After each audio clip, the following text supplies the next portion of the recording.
live on YouTube, and listen back on Spotify. This is the World of Football podcast.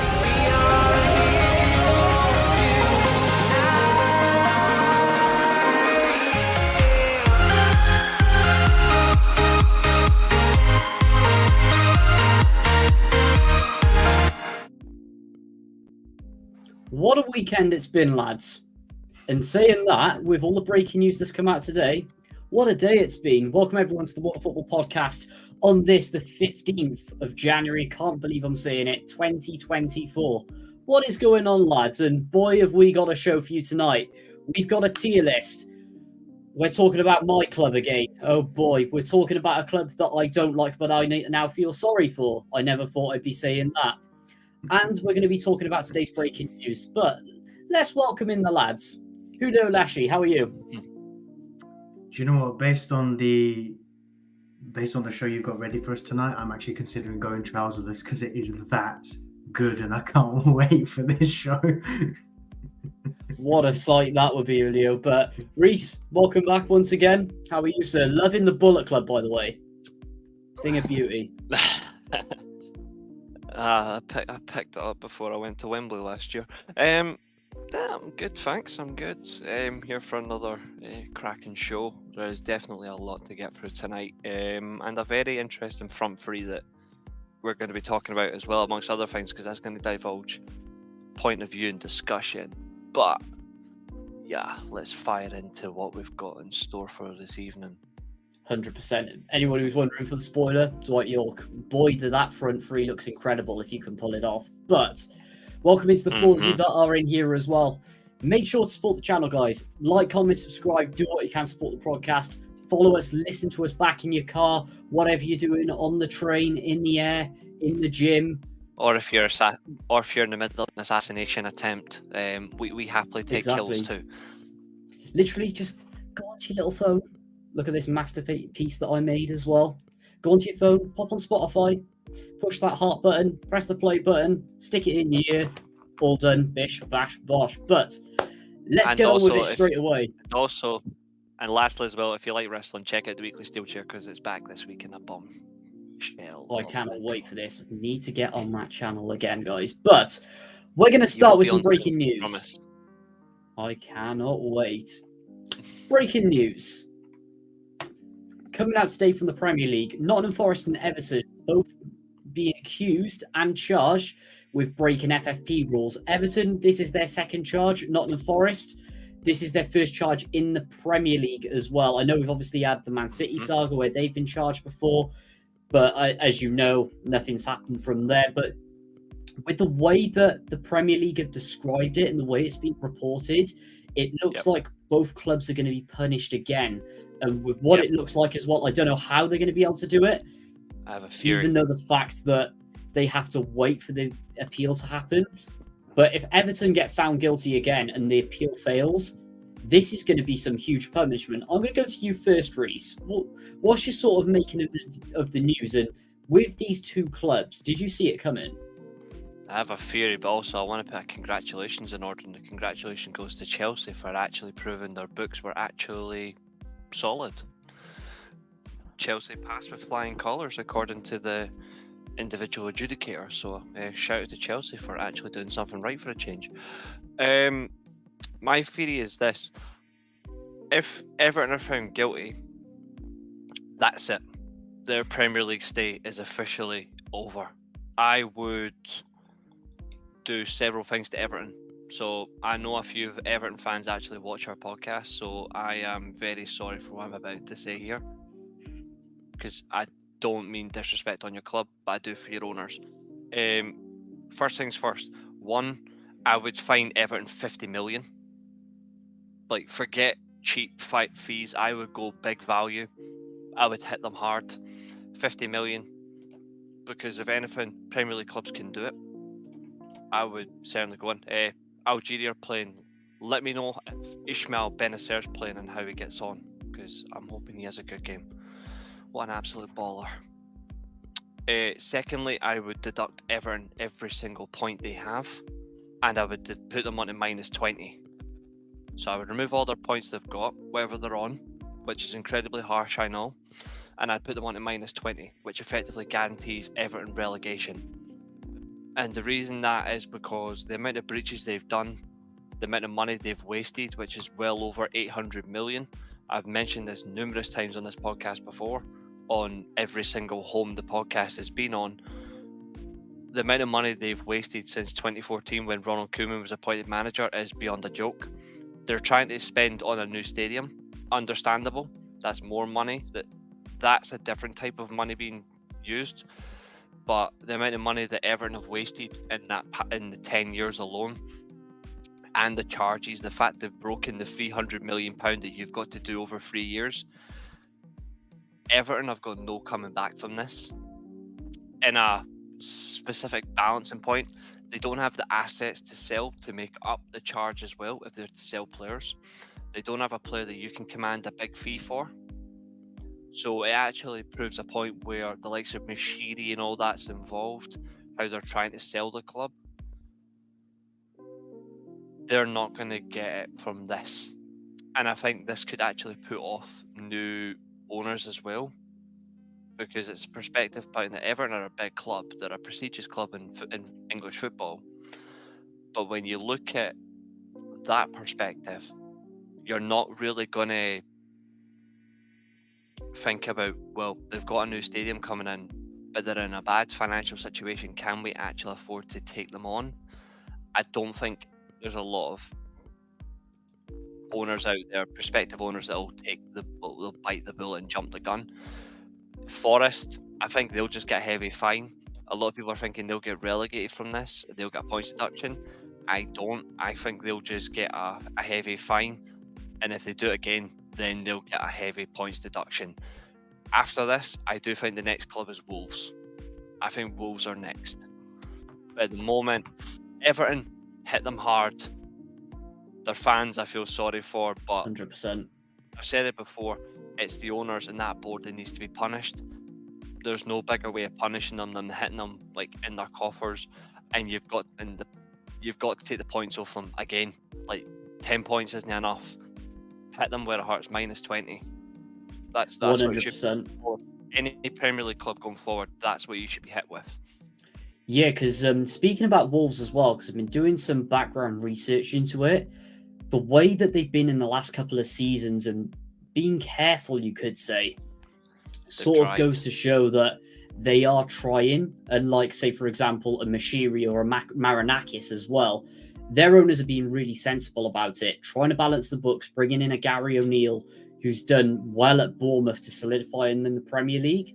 And the fact they haven't gone down with the squad that they had last season, and even this season, where a lot of their fans were really worried, it's good to show what they've been doing, but a charge wouldn't come as a surprise. Moving on to Hugh, do you have anything to add on to Reece's point about the punishment with Everton or Marinakis coming into this as well? Because if Forest get relegated to the Championship, and it's well known the EFL has ridiculous FFP rules compared to the Premier League, boy, are they going to be in trouble, and we could see a monster punishment coming up.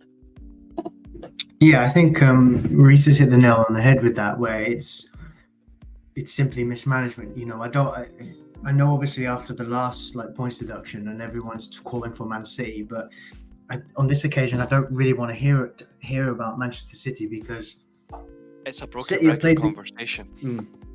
Exactly. Man City have played the game to perfection. You know, there's the whole lots of money can buy really good lawyers, etc. And they will continue to avoid punishment as long as they can by kicking the can down the road.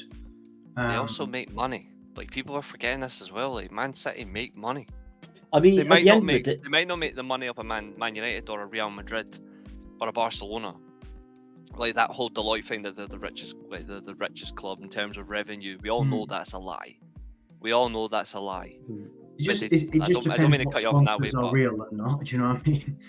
But we do know that Man City unfortunately do make money. Like, they regularly win trophies, they regularly compete in Europe, they go the distance in Europe. So you cannot say they don't make money by going into the Champions League that level of distance.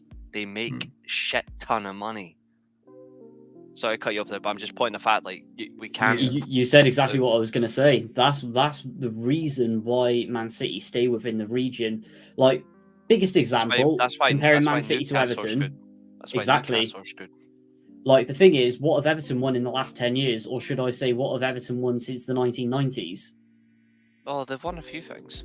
They won the legislation that Liverpool could obviously crack the code to get back in the Champions League after finishing 5th and winning the Champions League. Fucking stupid. It's Steven Gerrard, you offside bastard. They also won the myth that Andy Johnson was actually a good striker. And they also proved the point that David Moyes was actually a manager that could win a trophy. So Everton have done that because they granted him the opportunity years later, but at a different club, obviously. But hey ho, but Everton have got no way of sustaining this. Exactly, there's just no concept of it. But Julio, moving on to Forest. Coming up from when they obviously came up from the Championship under Steve Cooper, had that managerial merry-go-round ever since he's taken over. They come up straight away, and he was just like a kid in a candy store buying absolutely everything, and he's done it for pretty much 4 windows in a row. I mean, it was always going to spell a recipe for disaster in the long run, but the fact that Cooper is gone now, and the fact that he pulled the plug on him so quickly, even though Cooper's been under pressure for a while, it did sort of come around within 2 weeks. How does Marinakis go about it? How does Forest need to be punished, and what happens from here? I don't know. I don't know what could happen. I think a fine is probably necessary. I don't know the ins and outs. I don't know the ins and outs of how, like, what's gone on with Forest, but it doesn't surprise me, especially with the way they've brought in players and stuff. And I think that if they manage to find themselves going down, they are screwed. Nuno won't stick around for the Championship, I don't think. A lot of those players won't stick around for the Championship. Not to mention salary caps in EFL. That's like, we saw what it did to QPR a few years back, how bad that was. The same thing will happen. It could honestly be so much worse for Forest if Forest get punished to a way where they end up going down. I think if there's going to be a points deduction, I don't think it'll be more than like 4 or 5, maybe even 6. I don't think it'll be 10 like Everton's.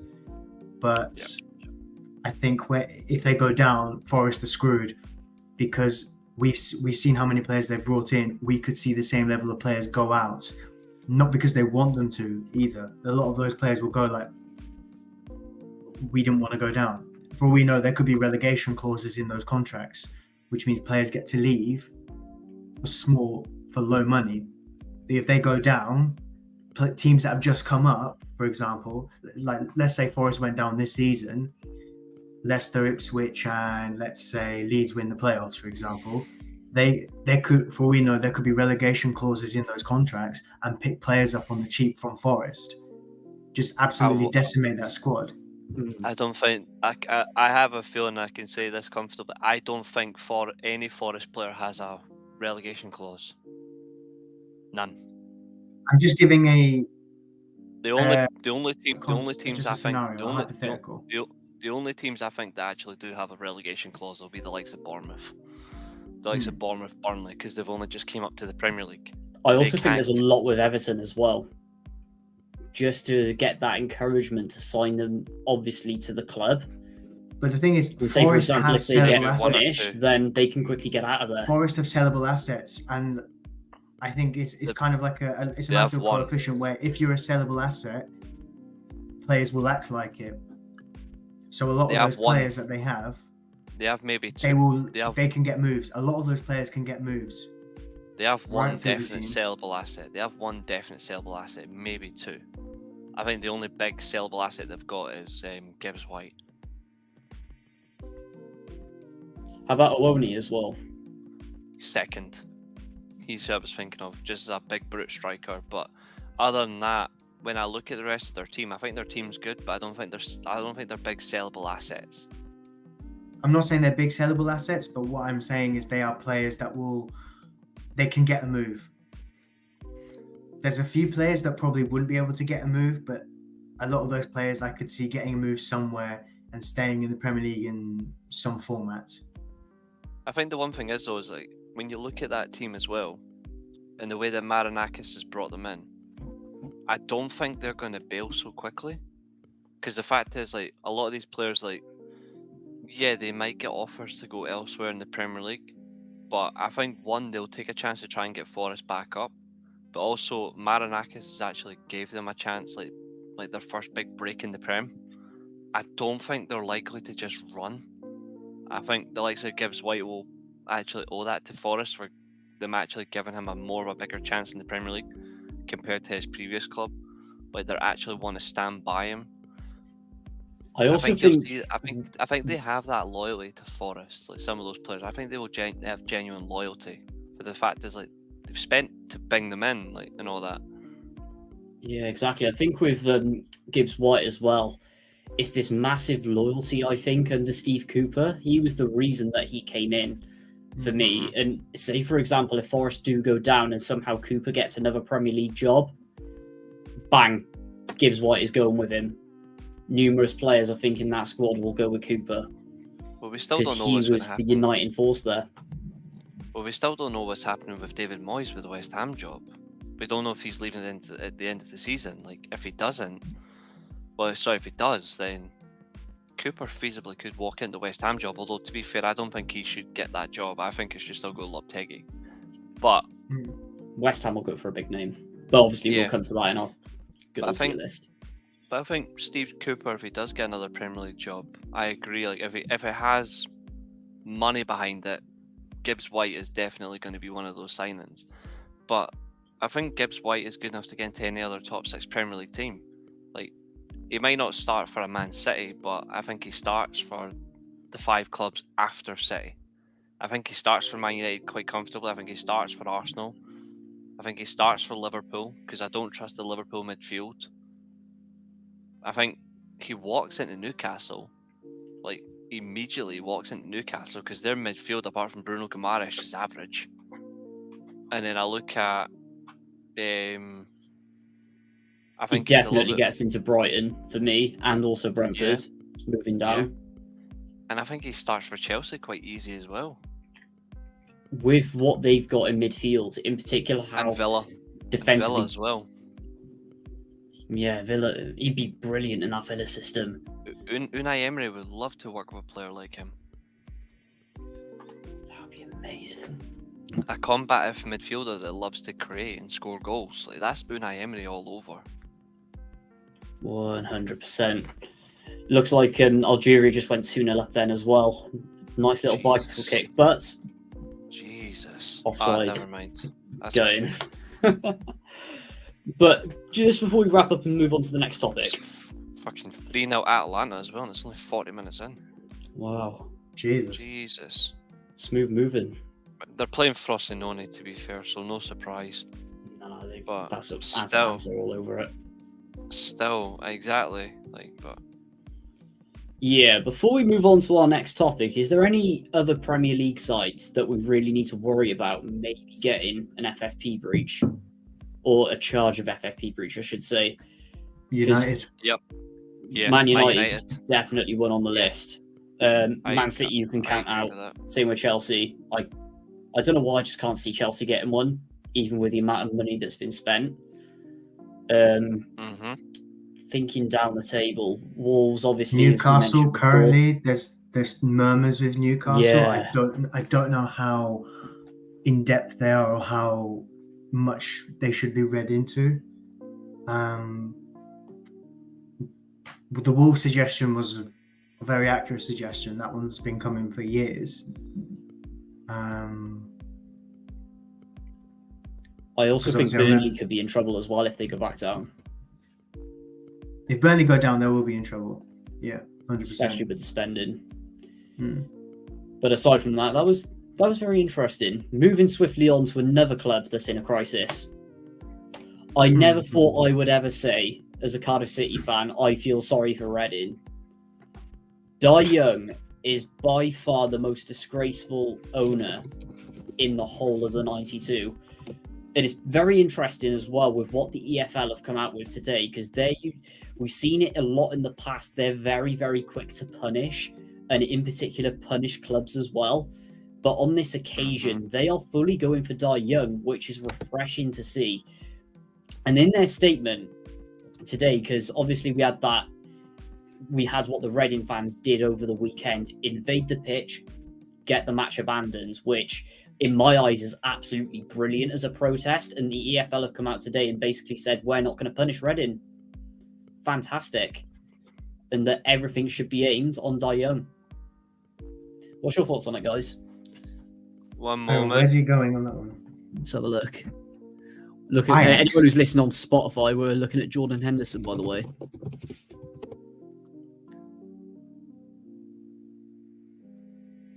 Ajax want him. Interesting. Ajax want Jordan Henderson on a permanent. Like they're actually actively trying to get him. Wow, talk about madness. Where's Doug? That's a weird move. Where is Doug when you need him?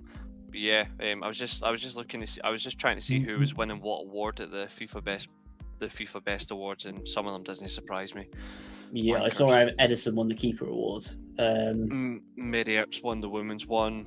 Obviously, Yeah, that's the England expected. women's coach. Yeah, England women's coach won the women's one. Guardiola won the men's one. Like, no surprise, but hey ho. But 100%. let's get back onto Reading, and yeah, Reading and chaos. Like, I don't think anybody theoretically saw that one coming, but in terms of the actual situation of them, I don't think it's going to get any better either. I'm surprised it's been allowed to continue like this, or it's been allowed to happen. Like, it's really not healthy at all. That's another club within that vicinity of like the.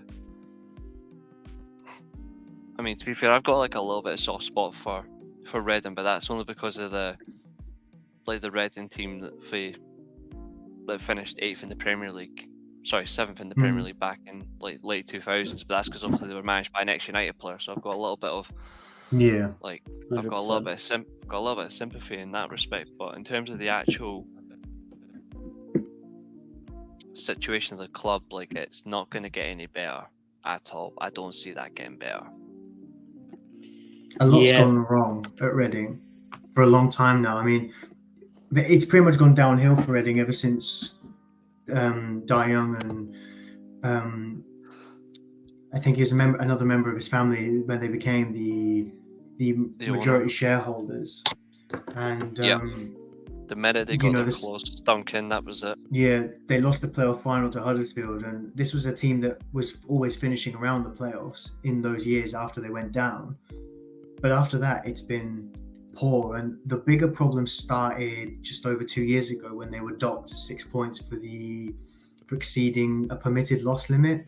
Yeah, may I add as well, with that points deduction, I think that was absolutely deserved. And in fact, 100%. I was surprised it wasn't 12, because that was complete blatant overspending. It was way over the EFL regulations, because everyone knows it is. It's mismanagement. How can you spend so much money and then when you get hit by a points deduction, be like, oh wait, were we not allowed to spend so much? They honestly came in, thought we could just spend money. They had no idea how to run a football club, and then ever since they've been pretty much relying on frees. Like last season, we saw what would have been a good Premiership side in 2012 get reunited last season, where you're getting Scott Dan, Andy Carroll, Junior Hoyler, all in the. I think they even brought Shane Long back as well. They did. All on free transfers in the last couple of years, and Paul Ince might have kept them up if it wasn't obviously for the points deduction, etc. But with that aside, they've been on a transfer embargo for a while, and they've had more debts with HMRC, for example, ever since, and they've been up for sale since September, but no one's buying there's them. all sorts. No one's going to buy them, and they're a League One club now in an absolute mess. And I could genuinely see Reading going under. Like I could genuinely see They Reading could being genuinely They go could. under because it's gotten that bad. I made the joke with Nathan off stream, obviously, like about it's the most noise I've ever heard Reading fans make ever.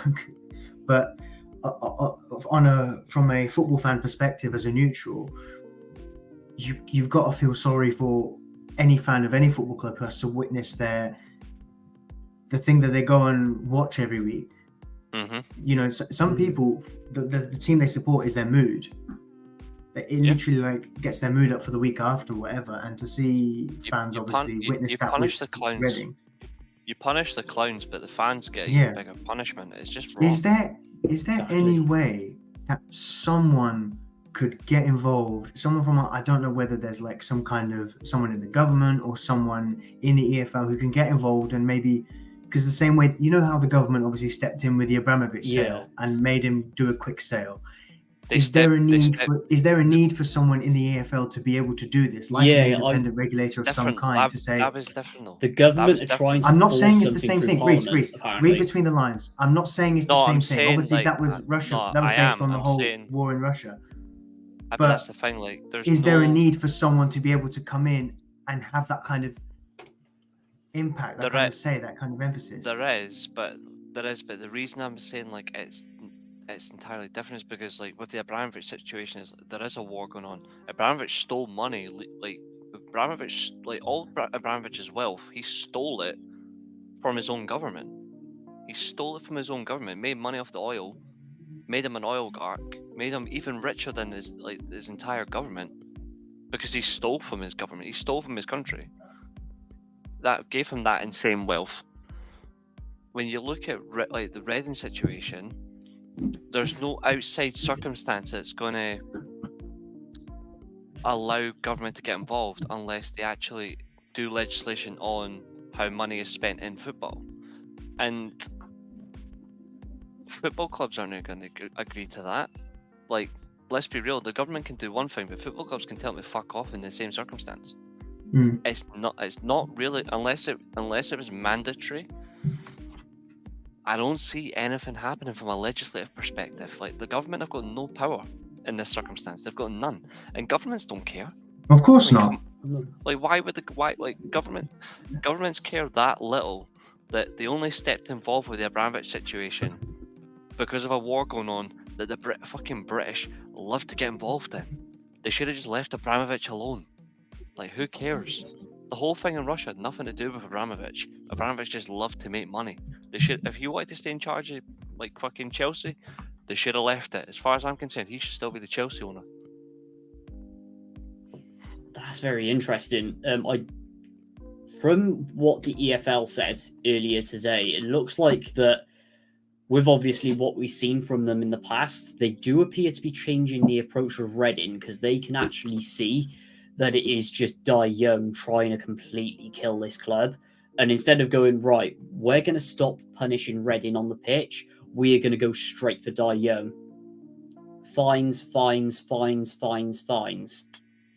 But he's going to take out on what matters most.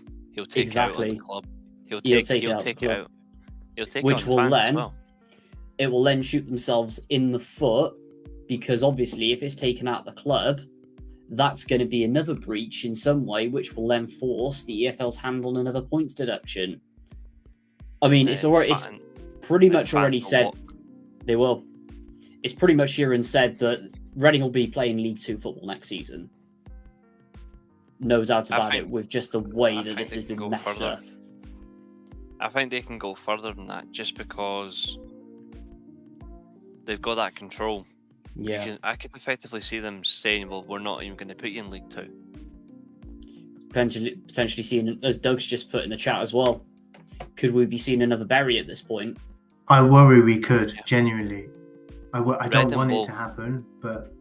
This is the closest I think we'll see to Bury. And bearing in mind, we've had Bolton recently as well. Bolton was so close. Bolton at the time as well. When Bury went down, make a Bolton bold were prediction. like a hair's length away from that kind of thing. I'm gonna make a bold Spalletti-esque prediction. In fact, you're going front and stage.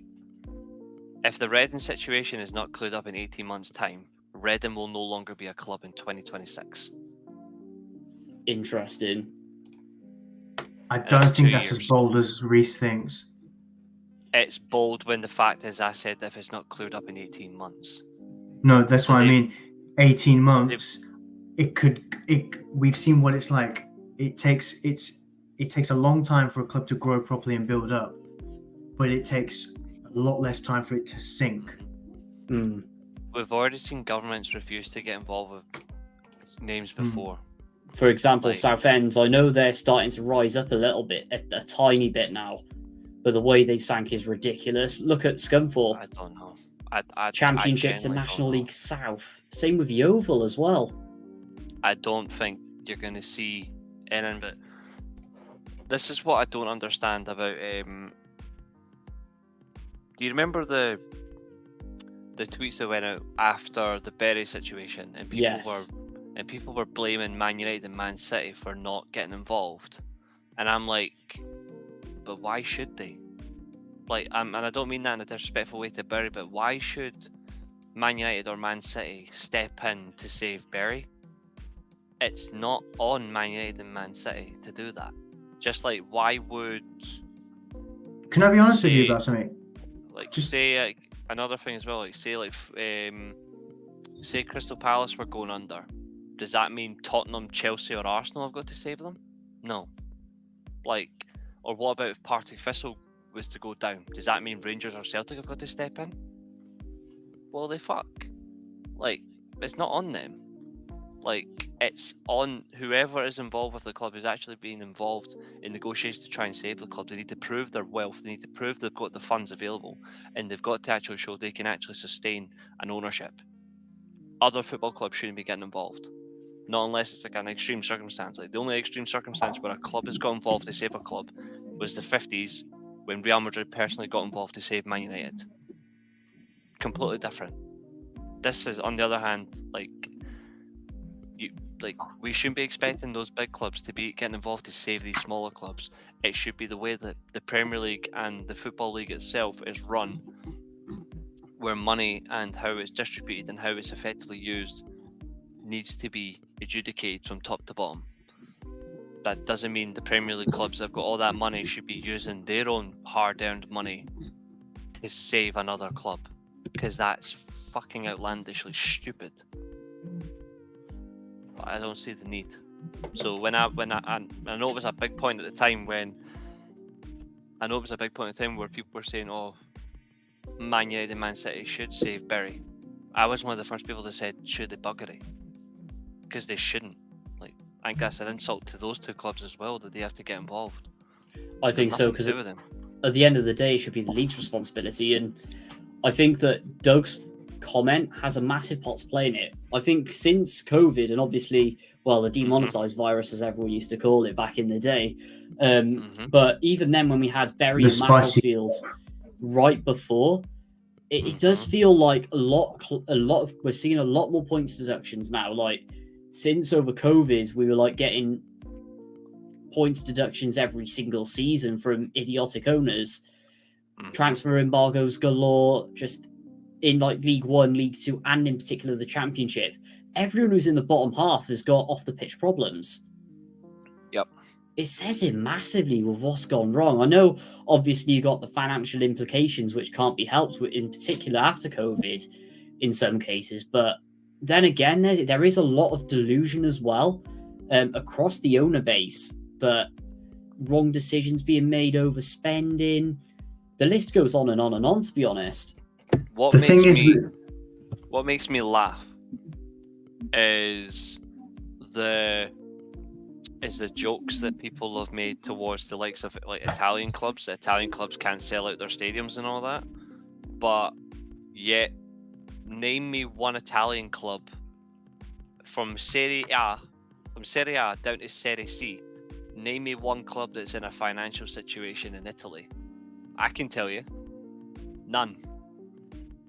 Where you look at the Premier League, where they've got the biggest deal, we've got the biggest TV monetary deal, and it stems to the Football League as well. But how many clubs are in a financial situation in England? I can name 40. So I mean, you're not wrong, Reece. So Yeah. I'm like, I think it's about time that people stop having a go at these clubs abroad.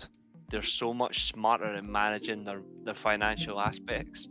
Yeah, it doesn't surprise me that Italian clubs know what fiscal responsibility But now they're fiscal also responsibility is. yeah, but they're also moving to other stadiums that are going to sell out Mm. because they're back to a situation where they can finally do that again. So I just think it's absolutely funny that it's always Italian clubs that get the mockery from Premier League fans, but it's the Italian clubs that are fucking smarter than the Premier League. That doesn't it's surprise me in the slightest. It's I just, think it's just funny.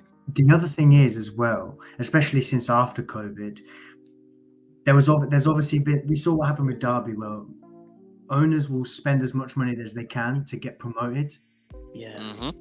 because obviously they see, high risk, high reward, and then when it doesn't pay off, it goes horribly wrong. And we're especially seeing that post-COVID where there's a lot more emphasis on keeping money around because of the COVID losses. I think the other thing is with Reading as well. I think it's kind of an example of how a bad ownership can have such a negative effect on an entire football club, like going down from the ownership and the board to what's happening on the pitch. Reading have some good young players in that team. They made some decent signings that made me think, okay, they might be stable in League One this season if they're not challenging for playoffs in any way. Yep. Obviously, we're seeing a player leave now without the consent of the staff and that. For me, that's just sabotage at this point. It is sabotage, but it's not surprising because that's how bad it's gotten. I think it's another circumstance as well where the financial situation as well, it's so encouraged by, like, you look at the Premier League, the amount, like, you make, this is how much of a joke it is, right, for the Premier League itself. When you win the Premier League, you make about 100 and, if my math is right, I think if you win the Premier League, you make 190 million pounds. You finish second, it's 183, and it brings down a little bit each time. You get relegated from the Premier League, you make what, nearly 100 million? Mm-hmm. And I'm like, that's a joke. But you make more from winning the Premier League playoff than you do winning the championship itself, which is entirely wrong as well. But when you look at that, High all that risk, high money, reward. Yeah. you make all that money, but what are you doing with it is the follow-up. A smart football team that wins the championship or wins the playoff final, you don't go and blow the money straight away. Use it wisely. There's like, and they don't do it. And the clubs that spend big when they get promoted, or even are in the Premier League to stay in there. You need to spend nowadays. Anyway, people think you don't need to spend. You need to spend, but Everywhere. when you on and off the overspend, pitch.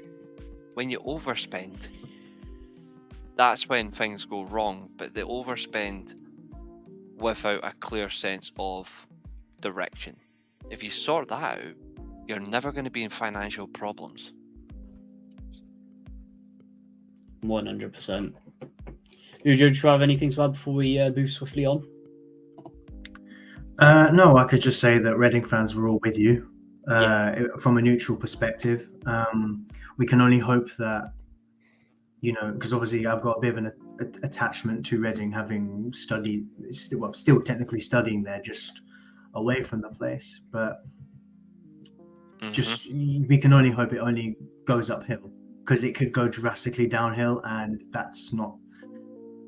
I think in football, no matter what rivalries there are, you'd hate to see a club go under. So you can only hope that they somehow pull themselves out of this, and just you can hope that there is some change in football where they could someone is there to sort this out, to help in some way, but who or what, I just don't have the answer to that. So you can only hope the situation improves, and the fans need to keep going with what they're doing, because whilst maybe at the top level stopping matches from happening won't make will make a difference, but doing it, especially at a club like Reading, it will make more of a difference than if we did it at United, for example. So I think that, the Reading faithful need to just keep doing it, keep fighting. 100%. 100%. And by the way, keep up the pitch invasions. We absolutely love to see them. But moving swiftly onwards, what another terrible weekend it was. I know I've got to bring it in here because I have got so much to say about this. Anyone wondering who's on Spotify and not watching the stream, we're talking about Cardiff City getting battered 3-0 against Leeds. We never normally have to say that, but not even good Leeds, by the way. Not even like Bielsa's Leeds. Bang average, Daniel Farker, how many losses in a row away from home Leeds? I'm sorry, but how many games? This is supposed to be a rivalry. You're supposed to be up for this game. None of these players turned up. It was absolutely atrocious. We made Dan James turn into Kaka. We gave him a tap-in. We gave him so much respect. You did not just say that. No, he's quoting me with that. He's quoting me with that. Reece, I don't know if you've seen the goal, but it honestly looked like prime Kaka at Old Trafford. Just stop comparing him to one of my Reece, favorite Brazilian football players. No, it's how bad we were. It's not a comparison it's not a comparison to Kaka. It's more of a that's how bad it got. It bloody pains me because it just bloody pains me hear you saying that's the link. Your favourite player, Dan James, did that to Cardiff, Reece. He did. And to make matters even worse, and I'm going to go to that second goal with the tap-in. That should have been offside if McGuinness was in the right position. He literally just goes and sends it, runs and launches for a slide tackle. Dan James is just in the middle for an open goal, practically in an offside position for any other club in the Championship. It's ridiculous. And then moving on to the stuff off the pitch. So we have 2 centre-backs in the first team squad now. Jamalu Collins, 1 left-back, and boy, has he been absolutely shocking recently. The man can't read a game, and we have to play him because we can't drop him for a period of games because we don't have anyone there. Joel Bagan, our great left-back, is in the Belgian 2nd Division. What's that all about? Recall him. I mean, both Panzo and Ikeogbo have both gone. Panzo, you didn't use him. Well, at the same time, his performances were a bit iffy. Panzo wasn't replacing that partnership, was he? Of Gutas and McGuinness, was he? No chance. That seemed quite a solid partnership. So it did in the long run because we thought it would. It would help if you could afford his recall fee. I know. That's the thing. And then I still think you can though. Like, you know my reason why I think you can afford it. Exactly. But at the end of the day, Ogbo going back probably a good decision. Still we need a striker desperately. But the thing that does worry me, and I know it's come from the forums as well, and I don't know how much to read into it. Apparently there's issues with FFP where we have to get players off the wage bill first before we can sign anyone. We haven't paid any money in 2 years. How are we in this position? I just don't understand it. I mean, we've had all the allegedly stuff going with the women's team stuff with Daniel Broadhurst and stuff. That's all come out. I mean, we've seen it before with the likes of Will Vaulks, Lee Tomlin, etc., etc. I mean, with Cardiff City, I know we say it all the time, and I know I repeat myself all the time, but it's honestly just 2 steps forward, 20,000 steps back. And another thing before I pass it to you guys that I've got to get to is some of the fan base, and I know I'm going to get heat for this, but some of the fan base is just so fickle. It's unbelievable. We're on a poor run because of poor performances. Why are you going after Bullet saying he needs to be sacked? He's one of the best managers we've had for years, and we're 3 points off the playoffs. Who are we going to bring in that's better? I just don't understand it. And, one thing goes wrong in a game. Start booing already. Okay, it was warranted that we should have booed the players off at the end because of how bad that performance was in a rivalry against Leeds. But it's just ridiculous. I could honestly go on all night about it, guys. This club, this club, honestly. Julio, man, where do I go from here? You keep giving us those vlogs because they're entertaining, so keep going to matches. Look, I just think that we've been saying for the majority of the season so far, where we looked at what Cardiff were doing, we were like, what's going on here? Do you know what I mean? What's going on? And Vincent Tan and probably fate and the universe itself they just looked at that and went, no, we don't do that here. We don't. Second half of the season, we're going for a relegation charge. That's what's got to happen here, because, I mean, I disagree with the sentiment from the fans to say to sack Bullet. I assume that they're going with the whole, he doesn't know the championship or naive, but Bullet's already playing players he doesn't want to play. When you've already said to players that you're not in my plans, and then you're having to call them back in because you just don't have it. I want to know what project was sold to him in the summer, because there's no way Tam went to him and went, yeah, we've got loads of money. We've got money. We are going to spend so much. We are going to there's no way he said that. If he did, then he might as well join Lee Johnson down the job agency for a car salesman, because I don't think anyone is believing that Vincent Tan's got money if you read the news. I do agree that Bullet's good, and at least, because obviously we've said before, this time next year he could get sacked because you're a lot of languishing 18th, for example. But that's the nature of the championship, where it could honestly just go one way or the other. You know, the example I use is Yapstam went into Reading, first season he had him in playoffs. 6 months after the playoff final, they were in 17th, and Yapstam got sacked. And we've seen that time and time again. They gave up on him. We all know that. They gave up on Yapstam as well. True. Stupid decision. True. He did such a good job there as well. But it happens a lot more than I think we realize, and I just think that I don't know what to say, because I'm with Reece on the sentiment that you guys have money to spend. There's no way you don't spend money for a while and then just be like, yeah, we've still got no money. Yeah, but you can't hide it. You can't hide that. For so long, we haven't got money, therefore we're not spending. Yeah, you've not spent so long. You've got money. I know you've got money. Exactly. The issue is Tan wants to sell, and Tan needs to. If Tan wants to sell, he knows he's not going to sell without Premier League football. He can't do it on a shoestring budget, right? Sell it to Mike Ashley. He'll buy Cardiff. Yeah. The thing is, Mike Ashley will give more investment, and like you said, I will take Mike Ashley, which is insane of me to say. Not really much of a milestone, let's be honest. I know that just goes to show. But what Mike Ashley will do, he will stabilise Cardiff. People won't like his methods, but I think he will stabilise Cardiff to an extent. Whether I get heat for that comment or not, but he'd rename the Cardiff City Stadium. He'd rename it something else. He'd probably name it the Cardiff Sports Direct. No, it's got to be. What's the Welsh for Sports Direct? I don't have a clue. Nobody wants to fucking know that. Right, I'm Googling this thing. Not even the Welsh want to know that.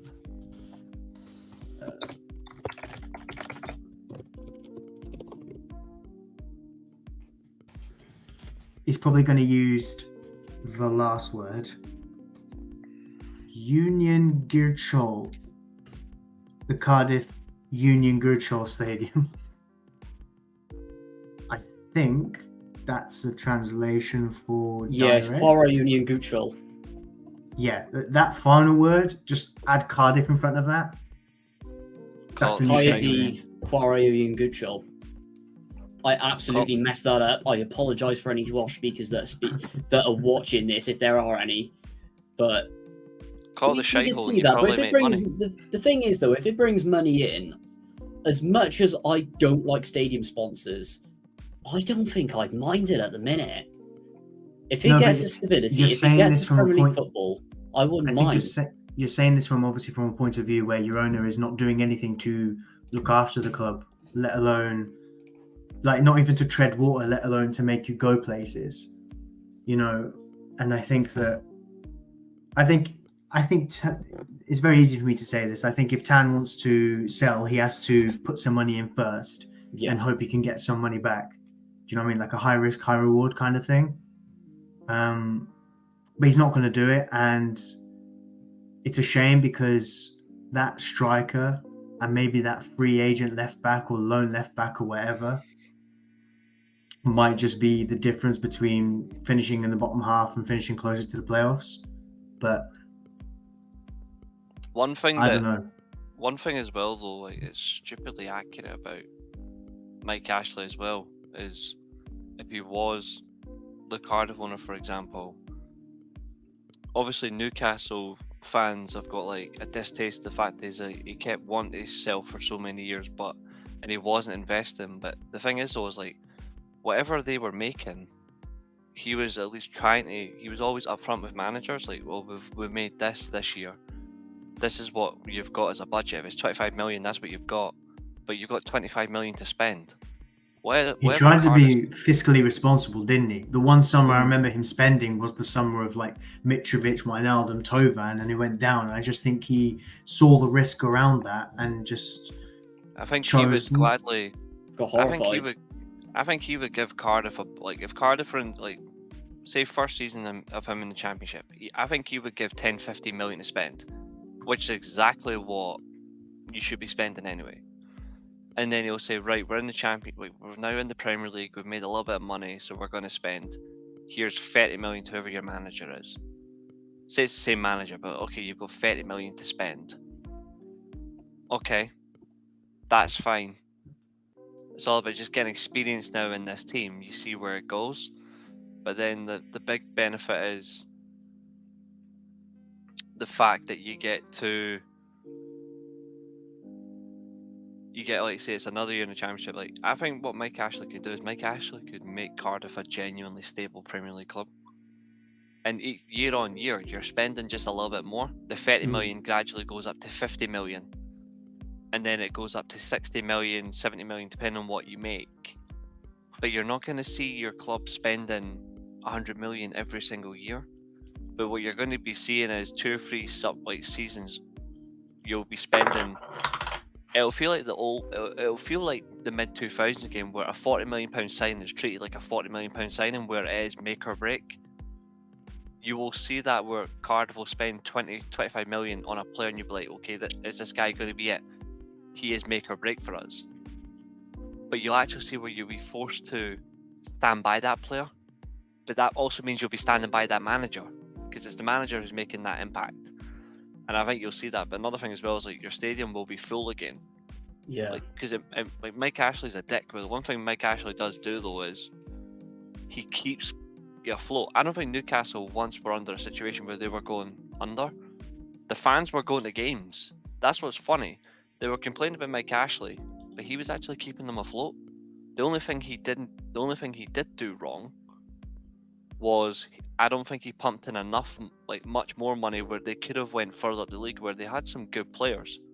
They could have been higher up the league under Mike Ashley anyway, if he had just gave them an attacking manager and just allowed them to spend a little bit more. 100%. They just didn't do that enough. But I think he'd be a decent owner for Cardiff, though. I do think he would be, even though I don't fully endorse him anyway, because obviously he tried to buy his way and ruin Rangers. But I still think he would do well with Cardiff, especially with the Premier League money. That would give him something as well. Like, I think if Cardiff won the playoffs, Mike Ashley would be more happy with that than win the Championship, even though winning the Championship is more important. Because at the end of the day, money talks, isn't it? Yeah. Especially with the playoff final, like richest game in football, as it's called, and everything.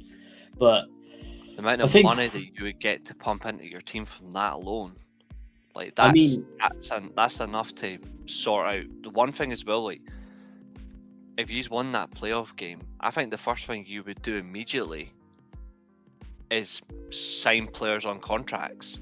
I think you would immediately go straight after renegotiating contracts. Forget signing players. Show loyalty to the current squad, and then make a few signings. It would be a very safe recruitment policy.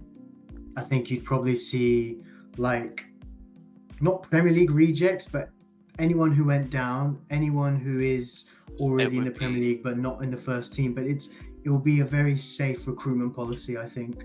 But It then would be again, smart.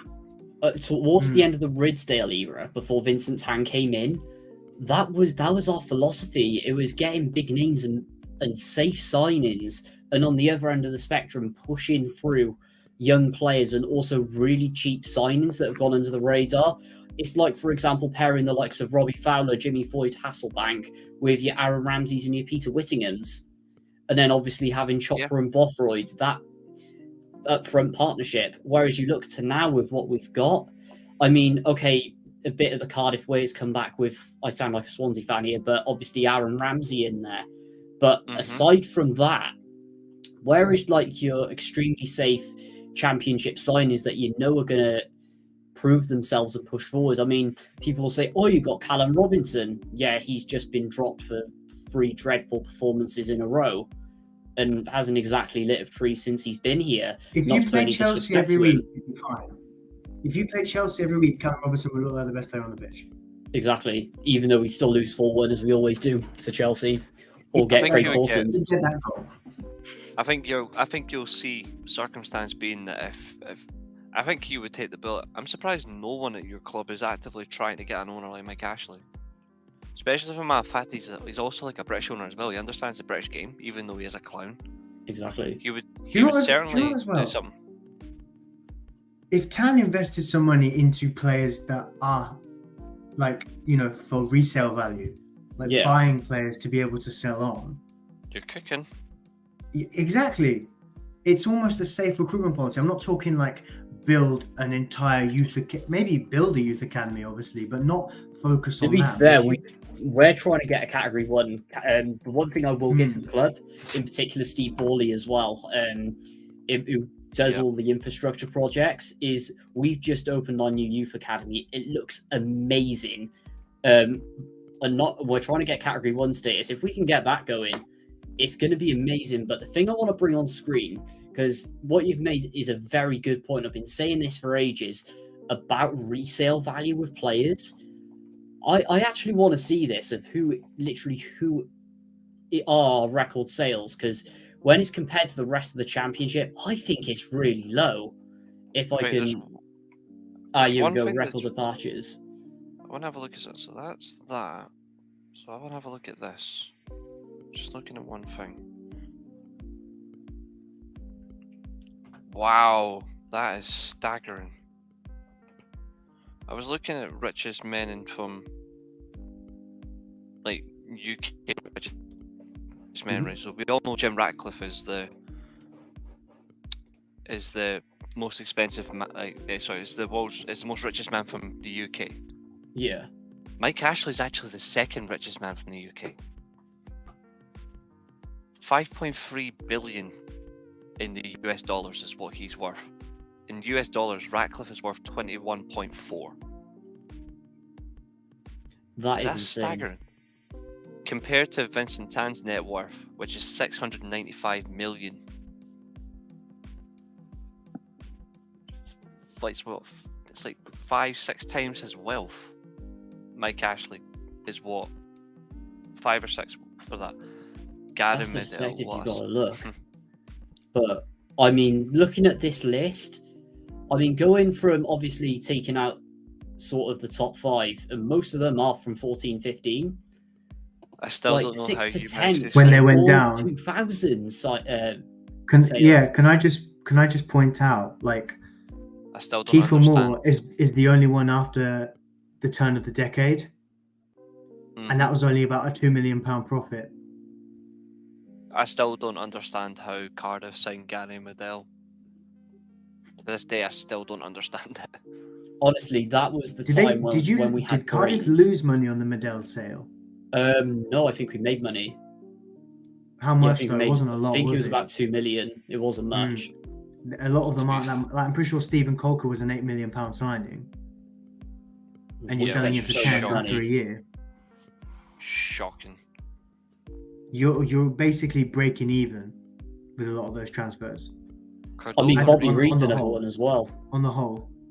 Bobby being sold for nearly 9 million is crazy. Same for Kenneth Zohore as well. Like sold in the same summer for that amount of money. Like that's And what did you? And shocking. when you look at what the and the parachute payments on top of that as well, and when you look at what Cardiff brought in, it's ridiculous.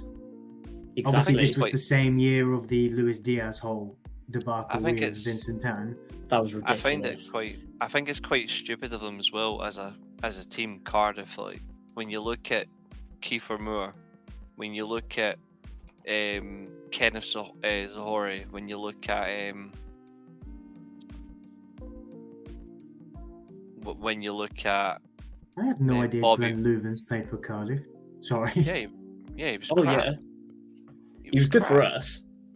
The fact that they had Chris Gunter as well, who's now gone on to better things, obviously, but still, is mad. Jesus, the amount of money you've lost on some of these players. I know.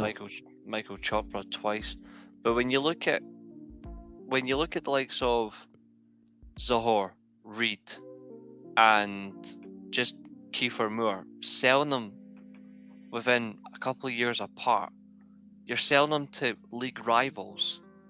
Yeah. You should be Exactly. Kiefer Moore, 29, going to Bournemouth. You should be selling him for like 7-8 million. You should be robbing them blind. Bobby Reed was actually really good One for was for Cardiff. promotion challenging at the time. Cardiff, I think, had just Fulham- sacked their Fulham Yeah, going I on mean, to, at Fulham the were end of going the on to day win the with league. it, should have sold Bobby Reed for well over 9 million. That's 12, 13 Fulham million. came down with you, and you sold Yes. Bobby D. Cordova-Reid for that kind of money, and they went up in the playoffs that year. that was a And- transfer request as well because he just did not want to play in the Championship with us and ends up going to Fulham because he knew that it'd be more likely that Fulham were Fulham going would to be go going up back- under yeah. Scott Parker of all people than obviously what was going on at Cardiff. I think that summer was make or break for Cardiff in the sense of where your future was going to lie, because you made player sales 100%. and then you had parachute payments. And you brought up the graphic in the group chat the other day, did you not, about the players that did come in that parachute payments summer? Yes. Yeah, Gary Medell, is that record transfers? Yes, this are our record transfers, so Yeah, it's you'd really lost money sad on to Medell. obviously. I thought that we made money. That just No. goes to show how. But look at some of the 13 million figures on quid. here. The amount of we- money that You lost the amount money of on D. Cordova-Reid as well. Yeah, and You should have Colker. charged that kind of money. Having he was championship proven when you signed him, when you went up. Look at them- Exactly. When you look at sold them him, money. he had a year in the Premier This League. is the worst one. That's Josh Murphy embarrassing. losing 11 million. The fact that you spent nearly 9 million on Andreas Cornelius as well was embarrassing. He wasn't even and then that sold good. him for less money 6 months later. I Not think he a- went for free as well. You lost. Yeah, you made a loss of 300,000. You sold him for 8.4. Still Gary shocking. Medell, you made 5 million profit on. Like, I'll say that way. That's impressive. You made 5 million No. profit on Gary Medell. 5 million loss. They made a 5 million million. loss. They sold him for 8 million Oh. quid. Oh Jesus! Forget that then. Fucking embarrassing. Robert Glatzel, may I add, 6 million. He's gone on to be a little bit better. You How missed much the did they worst sell him one. for, though? Gary Medine, 6.8 million, Hmm. Nobody gets his remembers. contract terminated. Embarrassing. Another load of even worse examples. Alex Smithies Bakuna. leaves on a free. Aidan Flint leaves on a free. Sean Morrison leaves on a free. Greg Cunningham leaves on a free. Bakuna says, gets his fuck this. gets his contract terminated. Lee Tomlin contract terminated. Nicky Maynard. This is just embarrassing. What a name. Prime But Nicky Maynard, prime N Power Championship name. I know. This is what is just ridiculous. Is like the majority of these names have like either had their contracts terminated. Yeah, look at Or just- Odemwingie signed for 2 million, and then you got Kenwyn Jones in return On a as a soft deal, I return. know. the worst, Oh, that the was worst hilarious. the worst circumstance will always be top of the list. 100%. It's 17 million you'll never see again. And it's a very sad state of affairs. That it's very sad that you spend big money, and then obviously that happens to the player, and you're going to court Massively about our it as biggest well, signing as well. Yeah, and go to court. that's why about it, which Vincent isn't Tan even claims he's right. not got money. He's using the transfer budget for court fees. You shouldn't be. You shouldn't have to. Like, I said it before. Like Cardiff should not be going to court with none for this. Like none. I've got nothing on this. I mean, until the player's physically signed, like physically completed everything, which it wasn't. That 17 million is not nonsense. It's just the fact is okay. We've agreed to spend 17 million for your player, but the player hasn't been signed yet because the medical wasn't even fucking completed. He was on his way to complete his medical. He completed a different deal. He completed a deal with the devil, 6 feet under. Like no offense to Salah, but that's pretty much accurate. I mean, I got to say as well, just going on to the second page, look at some of these.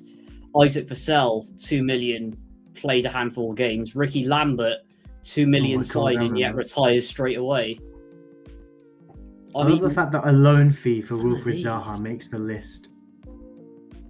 It's unbelievable.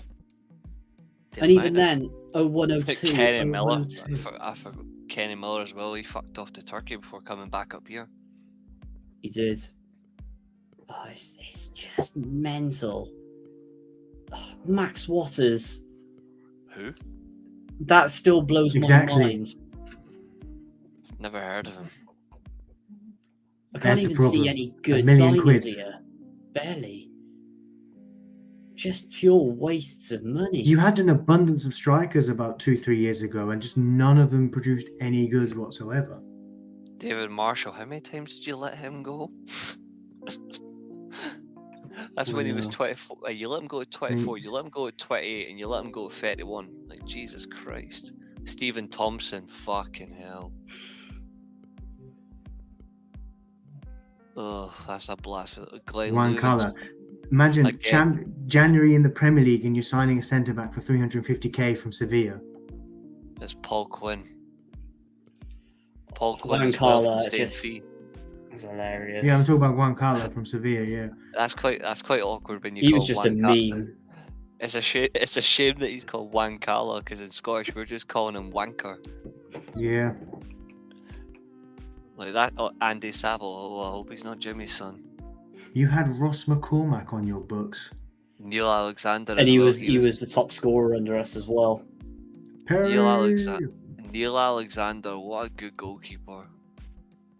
He joined my hometown where he went to Rangers. He was good at Rangers as well. Like that that European final. He was genuinely good in that European final. But yeah, you'll never see 17 mil again. That should be a song. Like just a Cardiff chant. I might sound harsh, but Emiliano Sala, your payment is gone. Like you'll never see 17 mil again. I mean, like Swansea and Bristol City, they love obviously chanting it as well. It's a shame, like for all what reasons, happened to him. but Like it is a damn shame. Like he lost his life and all that. But just look at all that. reading I this mean, list is horrible. just look at the fees: 17, 30, 41.4. Like fucking. You look at that's nearly that's like 70 million in losses. Like, Jesus Christ. This is like as everyone says, this is the exact reason why everyone has had enough of him. And yet he blames it on the managers. And well, we got another new chief scout today as well. If I don't know whether anyone's seen on the news from what's it called, Shakhtar Donetsk. Oh, then you might actually sign some decent talents then. If obviously he gets the money, because this is the reason why Tam won't spend. Absolutely. All these failed signings, but I'm looking at something. Aye, so I wanted to see like record signings under the what's his face done, Mike Ashley. 40 million, 25 million, 22 and a I'll half. probably get that up right now. Would like to bring up the fact that he spent 65 million pounds with Joel Linton and Alan Saint-Maximin after fleecing 30 million for Ayoze Perez from Leicester. And 25 million on Joe Willock. Incredible business. 22.5 million on bloody Michael Owen though. For all That the much? injuries, that was insane. Oh, Mhm. actually press Forest there. Oops. They should never have signed them. Newcastle. Let's have a look at some of these names. Record arrivals. And I've just seen the first one. Oh my. Actually, Yep. no, ignore me. That was the departure. There we go. Would like to point out that was a great deal for him, getting 35 million quid for Andy Carroll. So we 100%. we need to go from when they sold. So before he sold the club, yeah, that's a 22.5 million. So pre-2021. So summer 2021 was his final summer there. So if you can filter it. So There's Callum one. Wilson we got. Can I filter it? Yeah. Here we go. Yeah. You know what makes me? I think you know what it's makes me sad. It makes me sad that there's like specific players that Newcastle We've have got had. goal seasons. Like Hang on, try the- transfer date. there's like the players that they've had. Like some of these players that they've had at the club Oh, I know at that. Newcastle has genuinely insulted me. The fact that they've had Florian Thauvin and they've had Remy Cabella, and I'm like, And yet you still messed it up. and the fact that they spent Incredible. 30 million on Chris Wood, like who does that? I think that was Saudi under. owners. That That's was the Eddie new Howe. one. Yeah, that but was a still, January like, signing. But like for Joe example, Willock was a surprising Almiron. one. Joe Willock was 25 million. You Yeah, see, I watched Almiron a lot when he was in the MLS at Atlanta United. I loved him. was there. alright. But when Newcastle signed him, I was like, ooh. the it's a fact good that player. they built like they had Tovan and they built on him really quickly. I mean, Tovan was the last great player they actually Yeah. signed. Like he was he's still good now, but he was quality. Who remembers Mitrovic as well? Should In have done a that whole lot relegation better. season, he was just a meme from what I remember. He was pants, like old school British, and he was pants. Like Obafemi Martins as well. Like 16 wow. million quid they paid for Obafemi Martins. And Shelby as well. Yep.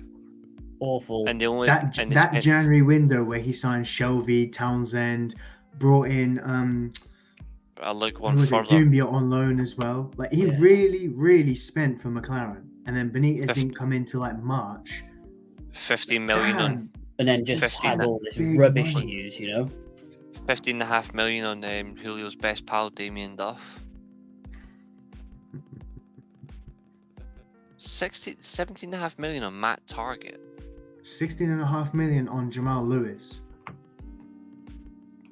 Yeah, 18 Jamal million Lewis with- was. They brought in Wasn't the like wrong Ashley Wood. fullback. They spent Unbelievable. they spent 50 million quid on St. Maximin, was also the same fee they spent on Alan Shearer. Wow. I'm pretty sure, like back then, actually excluding all of these. What was their? Oh yeah, their record signing from Michael Owen was like It was didn't it stand Shearer. until like 2020. It was Shearer, then Owen, 2021, yeah. and then it was broke by Joe Willock came in. it Oh was wait, no, Willock- Joe Linton, sorry. it was Joe Linton that broke their record. Yeah, He's still 44 top. million. Nathan, could What- you just get up the transfers from 2015-16 for me? I mean, look at that. Oh, Harvey yeah. Barnes as well. They spent the same fee on Harvey Barnes. I Anthony mean, for Gordon like as the well. quality of the player as well. It's Look just, at here some we of go. the signings. Look at some of these. Wijnaldum, Mitrovic, Tovan, highly sought after young players. Mbemba, good European pedigree players. See, look, there's Remy Cabella that I was telling you And then about. Townsend, Shelby in January. Shane Ferguson, Rolando Aarons, who was rated so highly, and he's flopped. All And, just and some returning of from these loans young there. players as well. They signed Ivan Ivan- Toney that summer as well, yeah, from Northampton. He went out on loan 3 times, Ivan Toney. But He didn't know even what then, to some do. of- like Harris Vukic, another example. Adam Armstrong. They brought like- in a lot of players, and they had a lot of good young players. Sado It's crazy how Say- it went wrong that summer. Doumbia, Chancel Mbemba. He's going to be a Doumbia quality on centre loan. back in Mbemba. Hmm. Henry Saivet, I don't Mental. remember him. Yeah, To be they fair, I literally remember- let Tovan go out on loan after a few months, didn't they? Haris Vukic as well. He was a decent player. What was Quality update as the well. what was Ashley like when he first took over at Rangers? I know he wasn't a Yeah. majority, but He literally forces me onto the board. He made sure that any revenue the Rangers make from shirt sales was non-existent. He made all the profit from shirt sales. Rangers made Wow. nothing in revenue. It all went to him. I think it was it was his side hustle then. for every 50 quid I figure for a Rangers shirt for the shirt price went up. For every 50 quid, Rangers made 50 pence. Jesus. Shocking. Like he literally stole the revenue. Like no wonder Rangers struggled like for quite some time. Because he would like they were like he was trying to obviously like make do by here's 6 Newcastle players on loan. Like I'll give you these 6 players just to get your revenue. Haris Vukic, Gail Bergamana, there's a young midfielder as well that is now playing at QPR. Well, he was at QPR and he was at like can't remember his name. Oh, what's it But called? Haris Vukic was the only one that worked out. Bergamana was injured. Ferguson was crap. But I can tell you that I can get the Rangers players that he brought in. Let's have a look.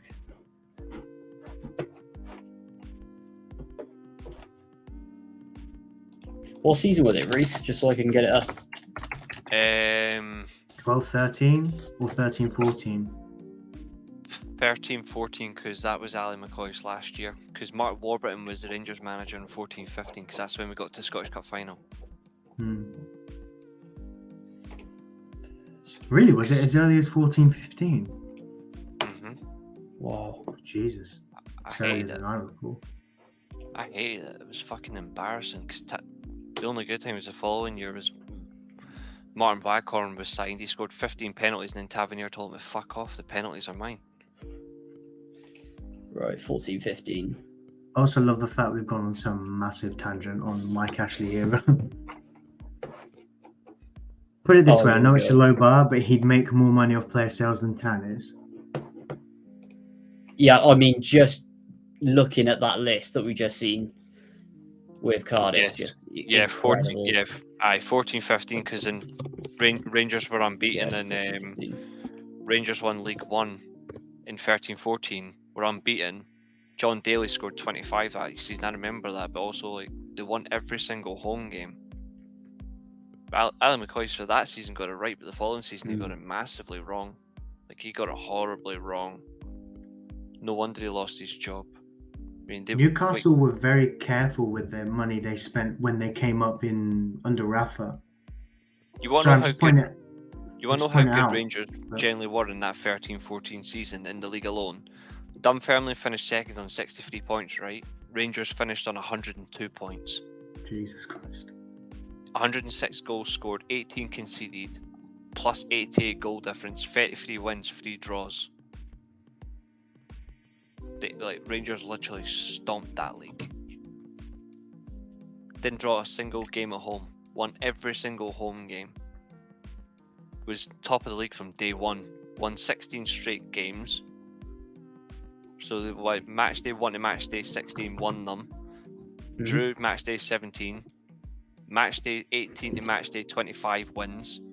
Then Rangers went match day 27 to match day 35 wins. Then they drew the last game of the season. Like they just walked the whole way through.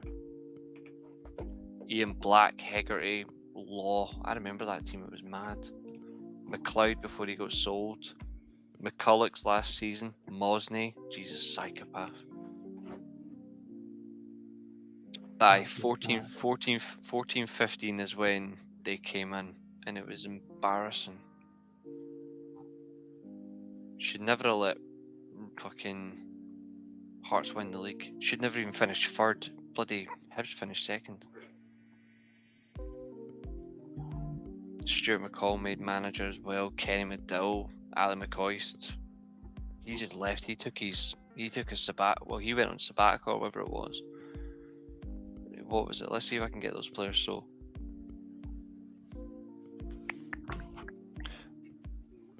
see if I can find those players.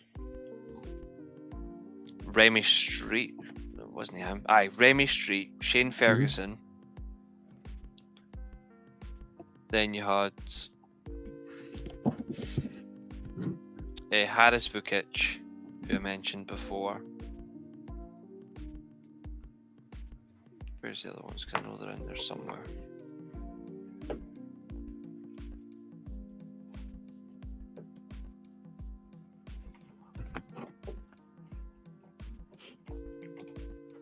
Bigiramana, Mbabu, Kevin and Oh yeah.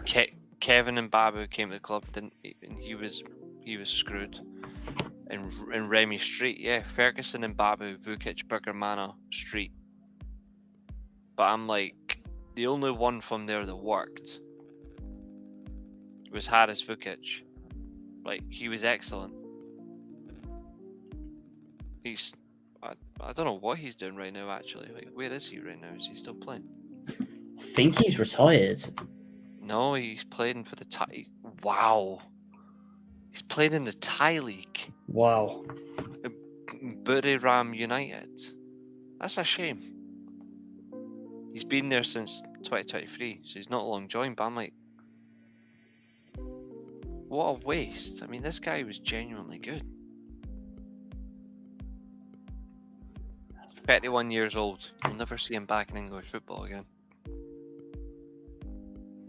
Not unless some club like Cardiff take him back. Oh, I doubt it. Genuinely good player as well. Well, the money, honestly. But anyway, moving swiftly on to the next topic that everyone has been looking forward to. It's a tier list. Our closing conversation. Yes.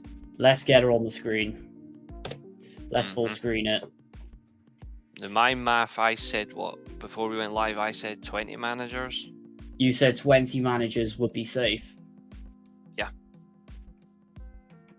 So, just like last time, when we last did a tier list on the channel, gonna go one each on each go.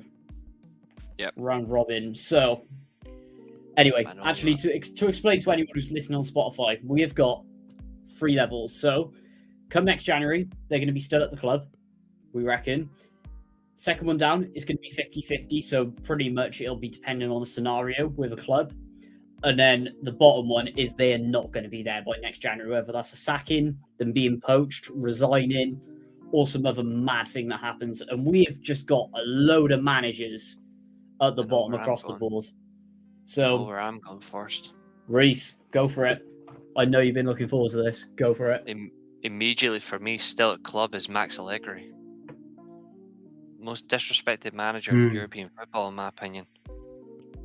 Now, this is always a fun bit. I've got to try and find him. He's above Sarri. He's above Sarri. Ah, I got him. There he is.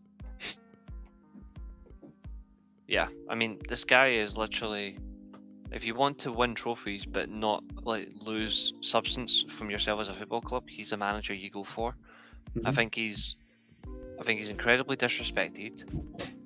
He's won the Serie A with 2 of their biggest clubs. Regularly competed in European football. He's made 2 Champions League finals he was unlucky not to win.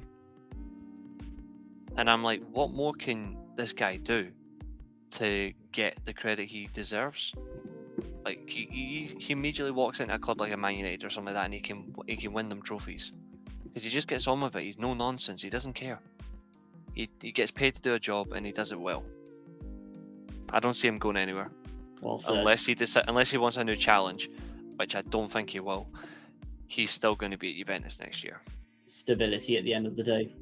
Mm-hmm. I'm going to take the reins before I go to you, Julio. Where I want to go for another that's going to be still... do I want to... Which way do I start? You know what? Let's go for Liam Richardson. Pop him in still at the club. Rotherham don't sack managers. It's likely that they're going to go down this season. Or in fact, actually nailed on, I should be saying. I, for one, am He's shocked. not getting sacked.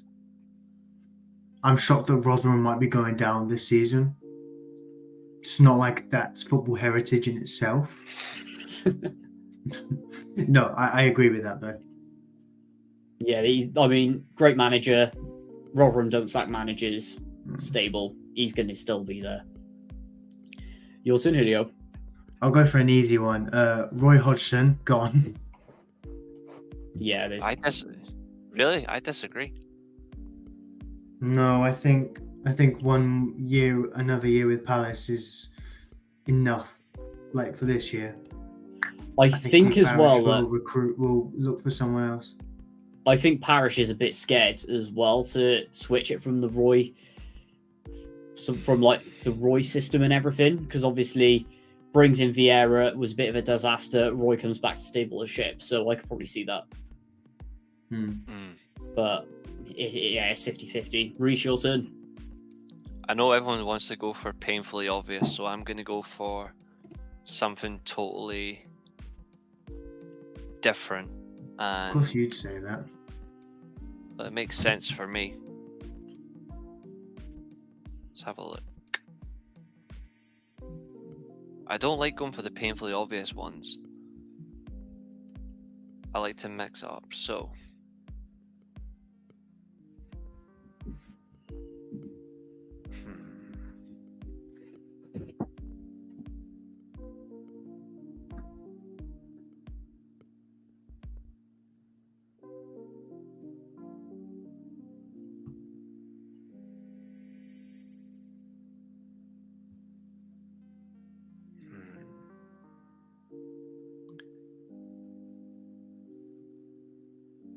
Stefano Pioli, gone. Agreed. Wow. Areva fucking Derci. Has to go. He's taken... Ran his course. He's taken Milan as far as he can go. Great win last night against Roma. And sitting third in the league. But he's taken them as far as they can go. Like time is up. He needs to be replaced. Especially with the wealth of attacking talent in that team. Like, they need to do more. They need a fresh idea. They need something new, and they're not getting it from him. I saw a report the other day. I don't know how credible the source was. I can't remember who it was, but apparently Conte is the favourite. He is. Post Pioli. That's what are accurate. your thoughts on that? That wouldn't surprise me, to be fair. It's fundamentally accurate because it's a ready-made option. If Milan want to win now, then it makes sense you go for Conte, and I get that, and it would mean that Conte's now done the trifecta. He's done Inter, Juve, gets Milan, he's done all three, but he's not the Italian manager that I would take for Milan. There's three on that. There's three on there. One which is already on the list that you'd pick, isn't there? It's Allegri or De Scerbi for me. You wouldn't say no to John Carlo though, would you? He's staying at Real Madrid. He signed a new contract. So in that case, speaking about it then, are we putting De Scerbi in 50-50, staying at Brighton? Yes. Yeah, I was going to say that would be accurate. He's definitely 50-50. And I'm sticking with my original. I'm saying Eddie Howe, gone. To be honest, I can also by next January, there's a No. higher chance. Summer. No, but of course, but the tier list is obviously by next January, so it gives it pretty much increases the chances, the probability. He is Yeah. one. Like, I had no hesitation when I said he was getting sacked. He will be sacked. But I've technically taken two there, so on you go, Nathan. Interesting. I'm going to go for another pretty much absolute on the bullet sacking. I'm not going for Errol Bullock, by the way, and he's definitely not going in gone for me, even though with Cardiff City at the moment, you just never know anything. One that's certain for gone is this man. Nuno. There is absolutely no way he's staying past the summer. especially under Marinakis as well. No way he's making it to January. Intriguing. Next one. Who have you got? Ooh. You both get 2 because I took 2, obviously. So Yeah. Where do I go with this one? I'm going to go on the basis that he fits in there depending on what they want. Tony Mowbray goes in 50-50 because it depends what Birmingham want to do in the summer. If they have a brain, he will be still at the club. If they don't have a brain, Sunderland do did. Yeah, exactly. That's what I mean. What happened at Sunderland is testament to that. So, 50. I 100% agree with that. And Right. yes, Reece is on this list. Thinking of Sunderland, I know he's I coming. know. They're already calling for him to go. They didn't want him originally, and they're already saying he has to go. It was such a poor appointment, though. It was. I know. Ridiculous. I know. That's why I wanted We to could see have it told you happen. that. That's why I wanted to see it happen. Right. Let's have a look now. I'm just gonna go. Just quickly get these 2 out of the way. Rob Page and Gareth Southgate both gone. I disagree with one of those. For me, Southgate, It's If- going nowhere. if England win the he's Euros, going. he's going to be still there. I think if he gets another semi-final, he gets the World Cup. I'm that confident if he gets I another think I semi-final. feel like he wants to step down. I feel like that if he doesn't win it this time, he'll. Because I don't think England can win with him. So England Bearing in can't mind win at that with- point, it would have doesn't been 3 matter. or 4 tournaments that he's Exactly. managed in, and which he'll is a feel like lot. he can't take him any further. It doesn't matter who's in the England job. England will never win an international trophy again. It's in the men's team. They never will. Like I'm Plus that another- confident. Another scenario with it as well, with longevity of an international manager. Look at Joachim Low. He actually won something with Germany. He won 2 And things. he did. low-key overstayed, didn't he? Yep. But the thing Anyway, is, it was overshadowed because he actually won the World Cup. And he went back on his word as well. He did. He But went back the- on his word. The experienced players would be filled out, and they would start using the younger players. And he bailed on that after winning the Confederations Cup. He Exactly. should never have done that. He should have just stuck with the younger players and just went for it. The thing would have that won the does Euros. He would have The won thing- the Euros if he'd done that. completely agree. The thing that does worry me is surrounding this man. If we qualify for the Euros, it pains me to say it, but he's Say going it. to be up there. I think with Just as Cooper the Wales available, project. I think the Wales project, Wales, even if Wales qualify for the Euros, they won't do that well. I think they'll get grouped. You need to get the Steve Cooper Wales fantasy out your head. He will not be Wales manager. It's not my fantasy, it's Nathan's, but I'm saying For that me, there's it's- better it's names gonna happen. available than there is there. Yeah. You've got more chances Daniel Farkov or David Wagner randomly walking out as a Bayern Munich or Germany manager than Steve Cooper being the Wales manager. The thing that makes me laugh as well is those 2 names are next to each other, and I think we've Yep. got to move on to them. We certainly will. Like I've got one of them in mind that I will be looking at. This might come as a weird one to you, but I'm gonna say Xavi 50-50. You know what? I agree. It's not a weird one. It's not a It weird is- one. It is weird because in Spain it's either still or gone. For Xavi it's 50-50.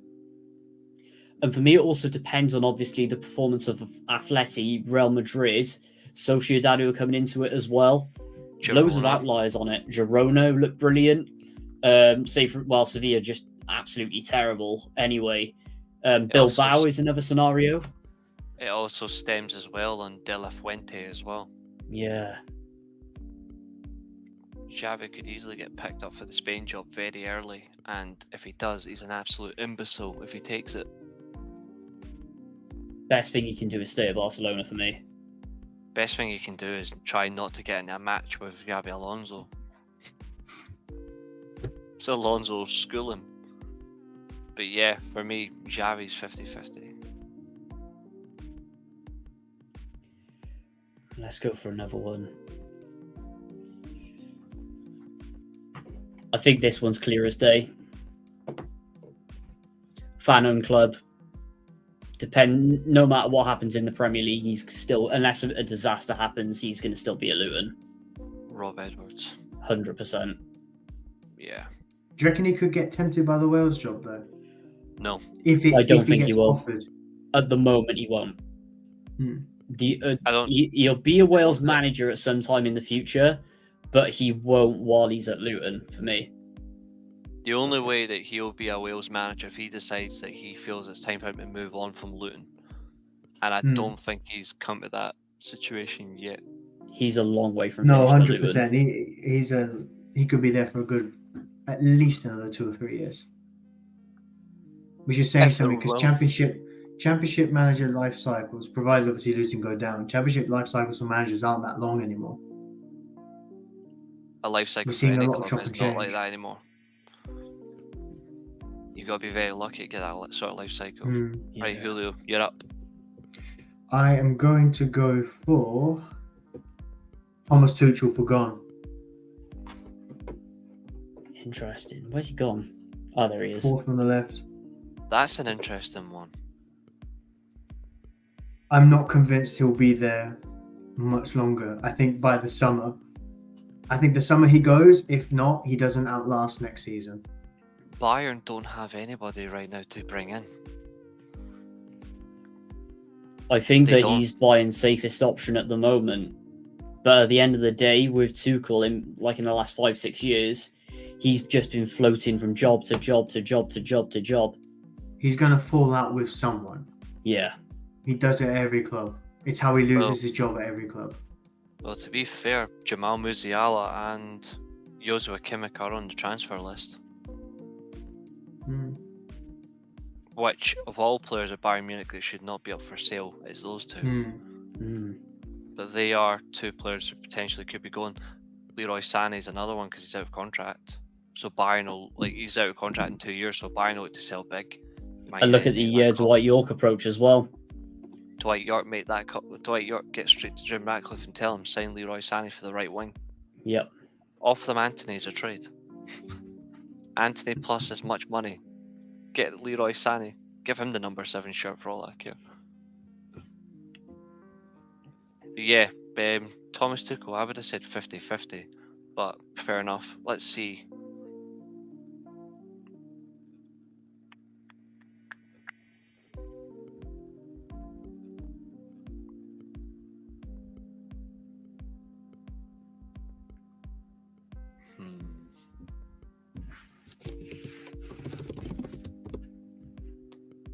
Liam Rosenior, gone.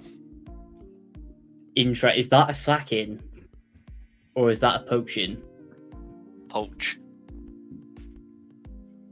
Interesting. I don't know why. I can see it being 50-50 because I actually think Hull could go up in the playoffs. I would have thought 50-50 for 2 reasons. One being Hull potentially going up, but the other being I think he'd be given... I think it's too soon for a move. He's only been in full-time management for, a year and a half, and I think that he'd get at least another few months of next season. First, I think this time next year he'll either be at Hull or he'll be poached, I think. That's why I've got him at gone. I genuinely think he'll be out there quickly. Interesting.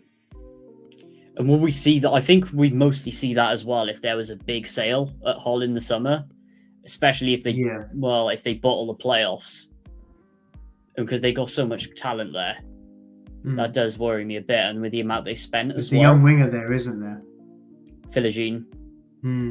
He's brilliant, he is. He's not so bad. Was he West Ham Academy? Villa. Villa Academy, okay. Yeah, he was on there. I knew it was a team in Claret and Blue, I just couldn't remember which one. But yeah, he could go to one of the promoted sides, for example. Or he could go to a team that's come down. That's just off the top of my head without looking at who's coming down and stuff. It's literally a 12 to 15 million pound deal waiting to happen. But do you see what I mean? It's like whether it's top of the Championship or bottom of the Premier League. I'm not saying Southampton, but someone who is on the cusp of Premier League, whether it be this season or next season, that kind of transfer where they've got the money to spend. 100%. Where am I going to go next? We've got another 47 managers to do, so let's see. Jesus Christ. See, I always send it with my tier lists, you know? That's why I'm trying to go with as many goals as possible, make it interesting for the end. Postecoglou still at club. Let's just go for it. Unless something drastic happens with like a fallout with Daniel Levy, or if they just absolutely plummet, which I can't see it happening, Postecoglou's still going to be there. Yeah. Let's have a look. Michael Beale gone. That's like the easiest one, I think. Nah, just get that out of the staying. way. He'll be staying. He'll just look like a chav. Steve Clark staying. 100%. Easy. Scotland's best manager in decades. He just needs to get Harvey Barnes and Anthony Gordon in his team quickly. And he needs to get Livramento. He needs to hurry up and get them recruited. Because I still don't see Southgate taking Anthony Gordon to the Euros. Even though he came out in that press conference. Even if he makes that phone call, I think Anthony Gordon will have already had his head turned. So I think it would be late for Southgate anyway. And he walked straight to that Scotland team anyway. He's the difference between Scotland getting out of that group and definitely getting out of that group. Yeah. I think Scotland could get out of the group anyway, but I think he gives them an extra attacking dimension. I've already said that numerous times before, but yeah. I still hope if Man United get Dan Ashworth from Newcastle, I hope Anthony Gordon actually does get signed. Can I just point something out about Anthony Gordon? This whole left winger potentially playing for Scotland, it reminds me. Did you guys ever read the kickoff books with that kid called Jamie Johnson? And the story in that is obviously he goes to represent England because he's a pro footballer, and he's been, he can't decide whether to play for England or play for Scotland, where his granddad was from, and he had a close relationship with his granddad. And in the end, he was about to make his England debut, but because they wouldn't let him wear like a ring or something to do with his granddad, he changed his mind, went to Scotland, and did well in the World Cup for Scotland. And as a left winger, just kind of reminds me of this Anthony Gordon story. Just reminds me of that a little bit for some reason. So I don't know if putting that into universe manifests something, but I just wanted to bring that up. Yeah. I mean, I hope he does get signed. Him and Barnes, especially, is like Scotland could do better than England in the tournament. I know it's a crazy thing to say, but we've seen England bottle it in big tournaments before. And there's no pressure. There's no pressure on the team, so they can certainly do it. Right. I will go with.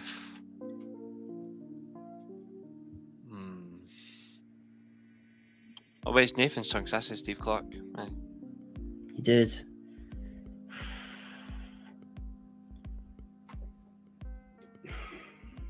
This is hard to say. You know what? Mark Robbins will still be there. Regardless of what happens with Coventry this season. If they get playoffs, if they just miss out, he'll still be there. You'll just keep asking Alex Ferguson for tips, that's all you'll do. Yeah, right. I mean, he's got that job as long as he wants it for me. I'm going to go Gattuso. I'm going to go Gone. Bang. I like Gattuso. But he doesn't give a shit either. But Marseille's a basket case, and Gattuso doesn't spend a long time in jobs. Well, he does. But that's if you actually stand by him and back him. No, that's what I mean. Marseille's that much of a basket him, case. He won't be there this time next year. If they let him go, they're stupid. Like, if they do 100%. They're stupid. I don't like Marseille, but they're stupid for doing that. He's a good manager as well. Quite underrated, actually. Yeah, I've always liked him. Player and manager, always liked him. Does he have like a Fireman Sam kind of perception where he goes into clubs when they're in a bit of a mess and he saves them a little bit? Oh yeah. And then it turns out Not to be a from complete not from disaster. relegation, but like It's a disaster Mediocrity. after he leaves. he It's a stables the disaster. ship a little bit. Yeah. It's a disaster after he leaves because they don't know what to follow up with because that's, Yeah. that's how stupid they are. Let's see, who will I go with? I think it's inevitable, but I think it's purely just because circumstance being it's just I don't see him turn it around, and I've got all the respect in the world for him, but there's no way he's turning this around even if you give him more money to spend, because he's went against all of his principles. Ten Hag gone. Hmm. Like he's betrayed himself. I bet you if he goes back to Ajax in the summer, he'll go back to playing his style of play, and I'll be like, you're an absolute traitor. I can also see that, and I can also see Ajax also returning as well to where they were those years ago, like with the prime of all that golden generation coming through. Mm-hmm. I can see Do another you know wave what? of that happening. Even with the links to the Dortmund job, if he took that in the summer, provided obviously they don't sign the likes of Sancho on like permanent basis, we could see a good Dortmund side under Ten Hag, and people will start doing their whole, "Oh, Ten Hag was good. We should have kept him," etc., etc. Maybe United came at a point too soon for him potentially in that regard. But I just think when a manager goes in, I'm not sure because he was at Ajax for what, 4 years, 4 or 5 yeah. years, and But I don't know. I feel like when you're at Ajax, when you make a jump, maybe United and the mess we're in is too much of a jump, especially with this lot of players and the board, etc. Maybe a Bundesliga move from there would have been safer. But listen, this is all hypothetical and whatever. My point is that if he like didn't betray his style of play, exactly, it would that's have what been I'm a whole lot saying. easier. That's what I was about to say though. Like what he's done at United so far, granted he's won a trophy, but recently we've seen him abandon his principles, and I just worry that even with injuries coming back, it might not be enough to save him. I don't think it is enough. I don't think injuries So- are going to save, unless he gets his style seriously across. Mm.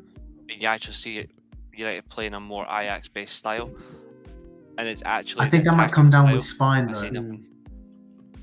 I think it's just him not willing to do it. I think it's not a willingness. The players don't care, but I think he generally doesn't care either.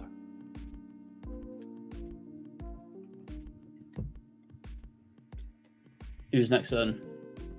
It's you, isn't it? I think it's Reece. No, Reece just went for said 10 out, 10 out, didn't he? God, what happened to me then? Anyway, moving on. What's it called? Where do I go? Iriola, still at the club. Yep. He knows he's going to be backed. 100% Yeah. he's going to be there next season. After we do the next one, we'll do 3 each because that gives us 39 left over, and we can do 3 each mathematically. Okay. I'm gonna go a good friend at Cardiff, Errol, 50-50. Yeah, I stand by that. Good manager, but given what's happening at Cardiff, it could either go so well or so badly this time next year. So That's fair, right? Yeah. Let's see. So I've got 3 to do. So immediately Ancelotti stays.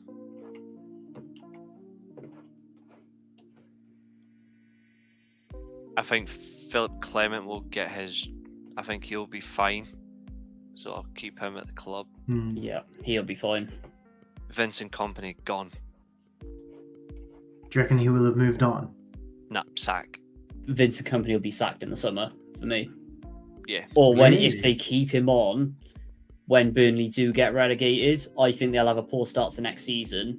Like Cardiff Sacks. when they went down Yes. with Warnock. That's fair enough. Except the one thing is though is if they play that brilliant style of play again in the Championship, then he should be sacked for being a fraud.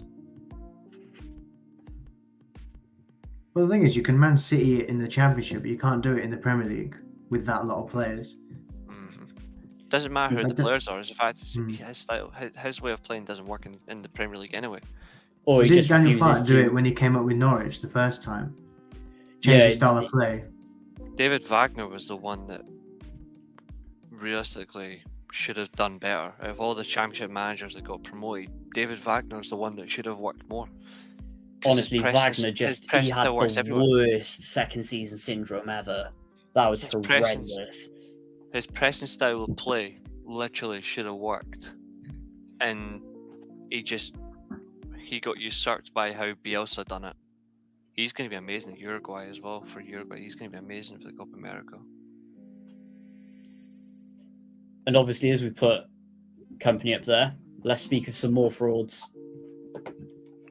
Daniel Farke goes into 50-50 for me. Mm-hmm. I think if Leeds go up, I can see him getting sacked because Daniel Farke will do what he does best in the Premier League. I'll be surprised if he And lasts Leeds will beyond have no January if they get patience. promoted. Agreed. 100%. It pains me. He's a good manager, but Darren Moore's gone. I think he's at the wrong kind of club. I think it's such a basket case for him. Yeah, I mean, I don't know what it is with Darren Moore going to these clubs that are just It's a perception. shocking off the pitch. Mm. So that And he you'll always ever gets get sacked offered. for it. And then the third one I'm also going to go for is Poch. Really? Ole's going to sack him. I just know he is by next year.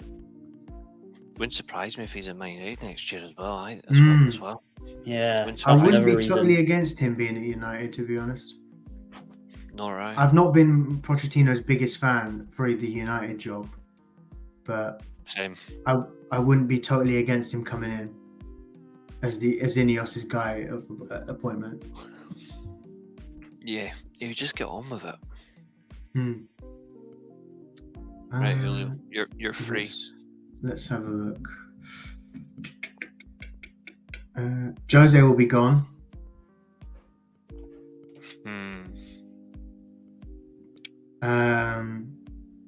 Simeone will stay. Mm-hmm. Simeone's basically got that athletic job for life, unless something I'd drastic love to see him happens. somewhere else. I would You love to only see go- him somewhere else. You only go to one other club. Inter. Mm-hmm. Yeah.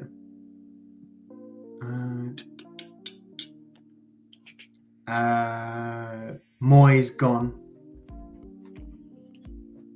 I like David Moyes, but if I've learned anything, it's going at the end of a contract. This will be West Ham's chance to make a change. Obviously, like on merit, maybe Moyes deserves a thing, but maybe Moyes could sign an extra 2 years, for example, and then get sacked a few months after he signs that extension. Yeah, that's Because the it's worry. gone wrong, because he's taken West Ham as far as he can. I think this is probably the right time for Moyes to step away from the West Ham gig. I think as then- well, West Ham are going to go for a big name. Oh, like a Lopetegui, yeah. 100%. Yeah. Even though obviously what happened with Pellegrini, I think now is their time to actually take the risk because of how much that they've sort of moved forward as a club. I know obviously you had the stadium move and everything around that, but There was never stability. Even though Moyes kept them up, yeah, Pellegrini came in, there was no stability still. I think now that Moyes has stabled the ship as much as he could, and with And a also new technical consistent director Europe. and everything. yeah, consistently in Europe and also winning a trophy as well. That just goes to show. Yeah. It's the right time, I think, for a change. If there ever was going to be one, it's the right time. But yeah, that's my three. Okay, so Emery stays. That's easy.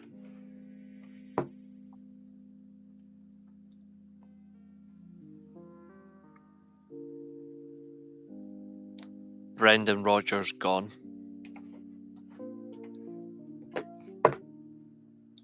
The worst part about that one is it could either be sacking or someone will be dumb enough to poach him. Rodgers won't be poached from Celtic again. He won't make that mistake now. He will, because he's still stupid. He will. He's Yeah. very entitled. When he was linked to the United job, when Ollie was sacked, he basically gave out, I don't know, there were leaked murmurs about how he thought he was good enough for the City job and he was going to wait for that job. There's people that genuinely wanted Brendan Rodgers to get the Man United job, and I was like, That Idiots. there are people that don't deserve to be football fans. David Wagner stays. That really surprises me. He's a good I manager. was thinking about putting him in Gone. He's a good manager. I think he'll stay. He's doing an awful job at Norwich. I know. And but I he's think part of the reason Schalke declined as much as they did. Yeah. Cataclysmic. I think we were should put him already- in 50-50. Schalke Personally. were already on the the reason I think he'll stay is because Delia Smith just has too much of a wank bank for Daniel Farker. But David Wagner is a better manager. I think he'll be fine. I think he will be fine. What do you reckon, Julio? I'd say 50-50. Yeah. Oh, Just. She stayed loyal to Farker, and then when she sacked him, she brought in Dean his Smith. better. And then she went back for Farker's better looking German cousin, Hmm. even though he's Australian. But yeah, so that's my three. My But three I'm looking going to back, go yeah. for. There's no way this man is being poached. Maresca, still at club. Hmm. Maresca's a good Definitely staying at Leicester. Good manager. What he's done is brilliant. manager. The hipsters are going to be over the moon with this. Luke Williams. Even He's if just they walked in finish the like door at Swansea, 18th, hasn't yeah, he? I know. If they finish 18th and he plays pretty football, they'll keep him. No I'm idea interested who to he see is. how that goes, just because of the jump he's just done from County to Swansea, from Yeah. League Two to. It's going to be interesting. That part of me does want him to do well because of a League Two manager because I'm getting fed up of the notion of the Gerrards and the Lampards and the Rooneys getting job offers based on their name when there's a lot of lower league managers who deserve that opportunity more. Yeah. And like Peterborough need to change their manager at some point because they just keep going back to Darren Ferguson after every change they make. Do you know what I mean? They should make that kind of move, which is weird because I've heard their chairman talk and actually like the cut of his jibs. So I don't know why he keeps going back like a desperate boyfriend going after his I mean, ex it every goes time back to goes stability again, doesn't it, at the end But- of the day? wrong. And for my last one, I'm going to go Michael O'Neill. He's going to still be at Northern Ireland. I haven't put I haven't put the Irish manager in because everyone knows Stephen Kenny's going. So, And because of how bad of a manager he is, I just thought, let's just not give him the courtesy of an appearance. Yeah, okay. Let's see who's on here. This time next year. Sean Dyche will still be at Everton. Yeah. I think until that stadium move finally goes through, which I think they've got another year at Goodison Park next year anyway. Yeah, it was supposed to be And- this summer, but I think they've delayed it for another year. Yeah. And until that has fully gone through for at least another year, and then I think if Mashiri's still about, they'll look to make some kind of change in some capacity. I don't know what's happening with their ownership because there's that 666 lenders. I can't remember who they are, and apparently they keep 777. making loans to the club. Yeah, Triple Seven. Treble 7. 777, sorry, wrong digit. It's gambling. 666s aren't the thing. Let's have a look. Who else is on this list? I think Arteta stays. I don't. I don't think a change will come. I don't think it's this time next year, though. Arteta will be in trouble if he doesn't win the title this season. I don't like this fraud that much, but actually, I'll put Russell Martin in 50-50. Yeah. I was going to say still at the club, but thinking about it, if they don't get promoted, they could start badly next season. They'll get promoted. You reckon finish they go? second. You reckon they'll go through automatics? Yeah, they'll finish above Ipswich. Ipswich will win the playoffs. That'll be interesting. But yeah, that's my three. Okay. I'm going to go straight in, easy. Simeone Inzaghi stays. Maurizio Sarri gone. Michael Carrick gone. What do you think will happen with Carrick? Do you think he'll get poached? Yep. Question is who by? could see him as another candidate for West Ham as well. Man Do you know United what? fans need to stop the delusion of wanting him in the job. I don't want any more club legends back as manager. No. Do you know Especially what? with I the way think you get treated as well. if you're gonna get Carrick in the United job, there's two conditions. One has to be on Demand merit. trophies. Has to win trophies as well. Secondly, would be experience, what he's done. You Like, could ask for him 5-10 years down the line, but he'll have to have a good wealth of experience to be ready for the job. No more throwing people in after small CVs that don't. For me, under Ineos, like for me, a manager should be given 2 years. Like it's a 2-year credential where if there's no style play after the first season, then the second season you have to win a trophy. If you do none of that in 2 years, then you're gone.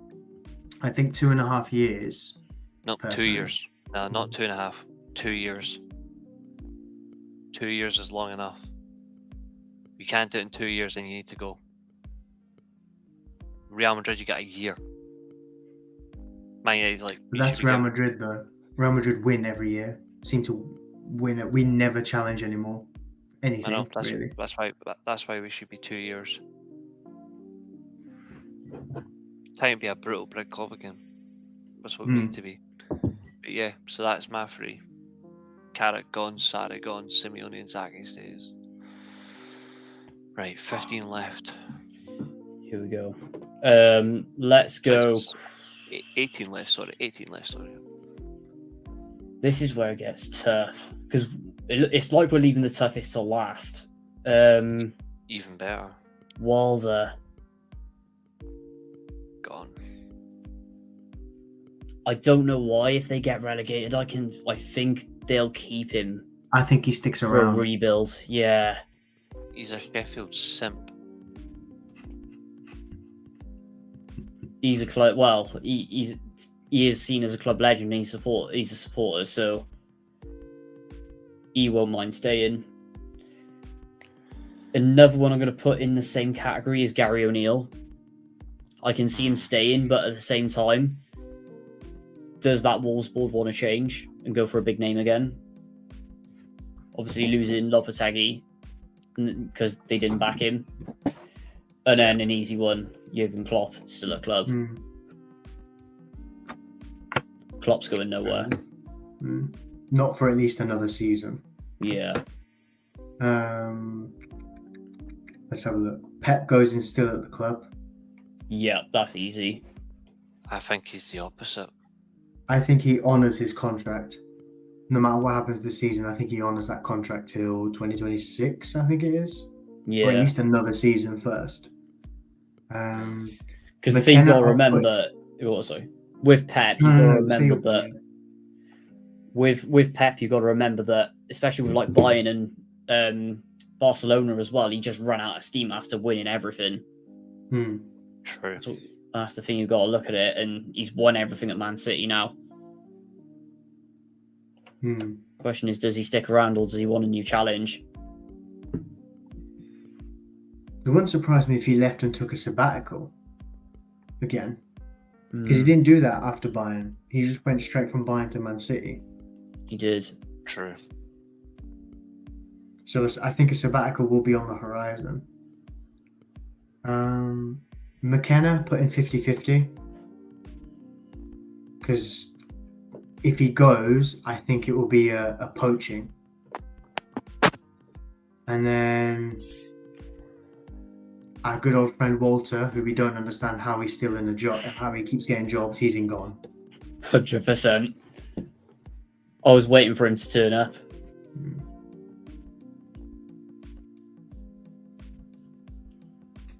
Your turn, Reece.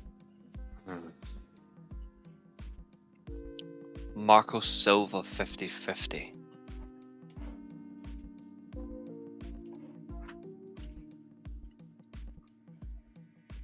Thomas Frank funeral parlor gone. I don't know why I can see Thomas Frank walking at the end of the season. Really? Yeah. I fucking hate him. To be fair, Brentford could go down next season if they don't wisely. Ivan Toney will leave, and if they don't replace him wisely, I think they can go down. And also remember. as well, they are struggling without Tony this season for me. Yeah. And there's just something there that's just not working at the moment at Brentford. I can't remember his name, but the second from the left, it looks like the Star Trek actor. I Thomason. I think he'll be fine still. Where's he at again? Is that the Blackburn coach? Blackburn, yeah. Yeah, I think he'll be fine. Now it's getting harder because I only know possibly one of these. Let's get some of the hard ones out of the way. Cifuentes, gone, definitely. When QPR get relegated, there's no way he's sticking around. Ryan Lowe, I'm going 50-50. He's like Marmite. Sometimes he's good, sometimes he's absolutely shocking. Liam Manning. The rest of Bristol these City. I haven't got a clue, so I'm out.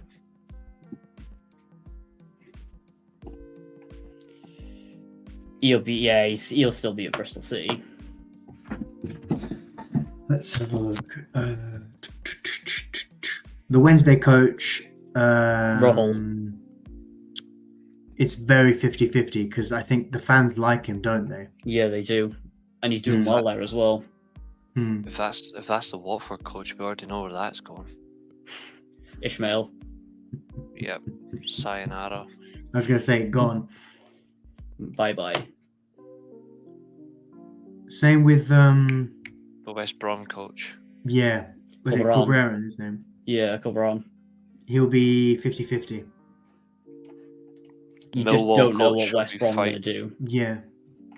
The Millwall West Brom coach could be will fine. 21st next season. Yeah.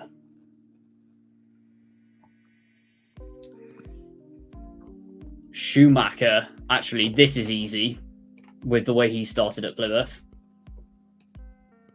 Straight and gone.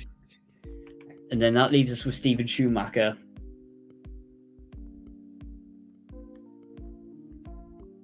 Not to sound disrespectful, but who? Stoke manager. All right. Oh, New guy. easy. Still at club. I was thinking about putting him in gone because of how Stoke have been. Yeah, where am I Stoke Stoker, right now? Stoker quite loyal to managers, unfortunately. Yeah. I mean, look at what happened with Michael O'Neill. Oh, but he was there for ages, wasn't he? And he just Yep. kept them sinking down the table. Yeah, There it is. They were lost. Question is, does anyone have any changes? No, I think we're all in agreement with those, actually. Yeah. Is there anything I could suggest? Listen, there are some scenarios. Do you know what I mean? Like, Pep might win the lot again this year and turn around and go, actually, no, that's it from me. I've done everything. It's time for someone else to win everything. Yeah, and I with think- that, Arteta might take the job at Man City. That's who my dad thinks will be the next Man City manager, Arteta. That's why I think Arteta. That's why I think Arteta, Klopp, and Pep should all be in gone. I reckon if we put them down to 50-50, I think that's fair. I think. Yeah. Because I see personally a stronger scenario where those three changes could happen at the end of next season. Personally, I see that being more likely, but it's still just as likely depending on who finishes where and stuff.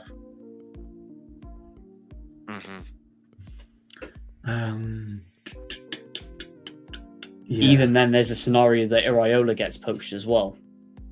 Oh, but sacked. I can't see him being sacked. No, because the thing me is, neither. Bournemouth could start next season really badly. They could. They're doing then really it- well this season and they're growing. And we said this would happen at the very beginning. Yeah. But like, Because they went on a really bad run at the start anyway. But the thing is, they knew it was going to take time. So but the thing is, like, we always see it where I can't think of an example off the top of my head where a good solid club around November, December time finds themselves like 16th, 17th Yeah. because of like they've not won enough games and they've been unlucky in some games, but they're still losing games.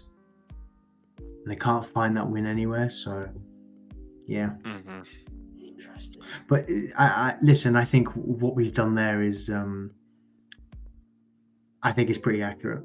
Yeah. And it wouldn't surprise me if all of what we said's happened could come true. I think whatever and if is happening in the world in a year's time, we got to come back to this and see where we see what actually happens and see if we were right. Save it, download it, We and will. save it. Don't you worry, this will be downloaded. This will be stored in the archives. But aside from that, Julio, any parting comments? Yes, on Devil's Advocate, I've got a new show coming out actually called Talk of the League. So tune in. News will be coming out of that in due course, and come along. It will be a bit of a laugh. It will be a very unfiltered discussion about whatever's going on in that current week of football. So stay tuned. Interesting. Reece, any parting comments? Weekly Steel Chair's going to be back. Yeah, back at the weekend, so that's the aim. Apart from that, it's a good show. Thanks everyone that's watched. We'll be back Also, next can we Monday. shout out Doug for what happened over the weekend? 100%. Yeah, if anyone doesn't actually know, so Doug, obviously the really sad news about Sven-Göran Eriksson, Doug put out a tweet on the weekend, obviously saying about how there should be a Legends game with the Liverpool Legends game and how Sven-Göran Eriksson should be managing it, which obviously Liverpool fight, etc., etc. Everyone knows the story with it. And Doug did an absolutely amazing interview on Sky. If you guys haven't checked it out, make sure you check it out on Sky News because it was absolutely fantastic. And that tweet has really ramped up support in the mainstream as well, trying to get this to happen, which is just phenomenal. So check it out, guys. But aside from that, we've covered everything. We'll see you all guys next week. Take your screenshots there. Go for it, Reece. One last interesting question. With Newcastle being over their the PSR regulations, as it's called now, where do we think Alexander Isak gets sold to? Because it's either him or Bruno Guimaraes. One of them has to go. Because I think Bruno will go. I can't see Bruno going. Bruno's stock is higher. Isak at the moment though is that prime position. I think Tonali could end up going back to Milan though. I think that will be the one. Yeah, that will be the transfer that happens. The only reason that's going to happen is because of the ban for me. Yeah, but I do think Isak is definitely going. The question is where. Yeah, I agree. But aside from that, guys, completely smashed it. Like, comment, subscribe. Do what you can to support the podcast. That'd be appreciated. Follow us on Spotify. Listen back on Spotify. You know what to do. And aside from that, enjoy your week. And we'll see you all next time. Enjoy, lads. Live on YouTube. And listen back on Spotify. This is the World of Football podcast.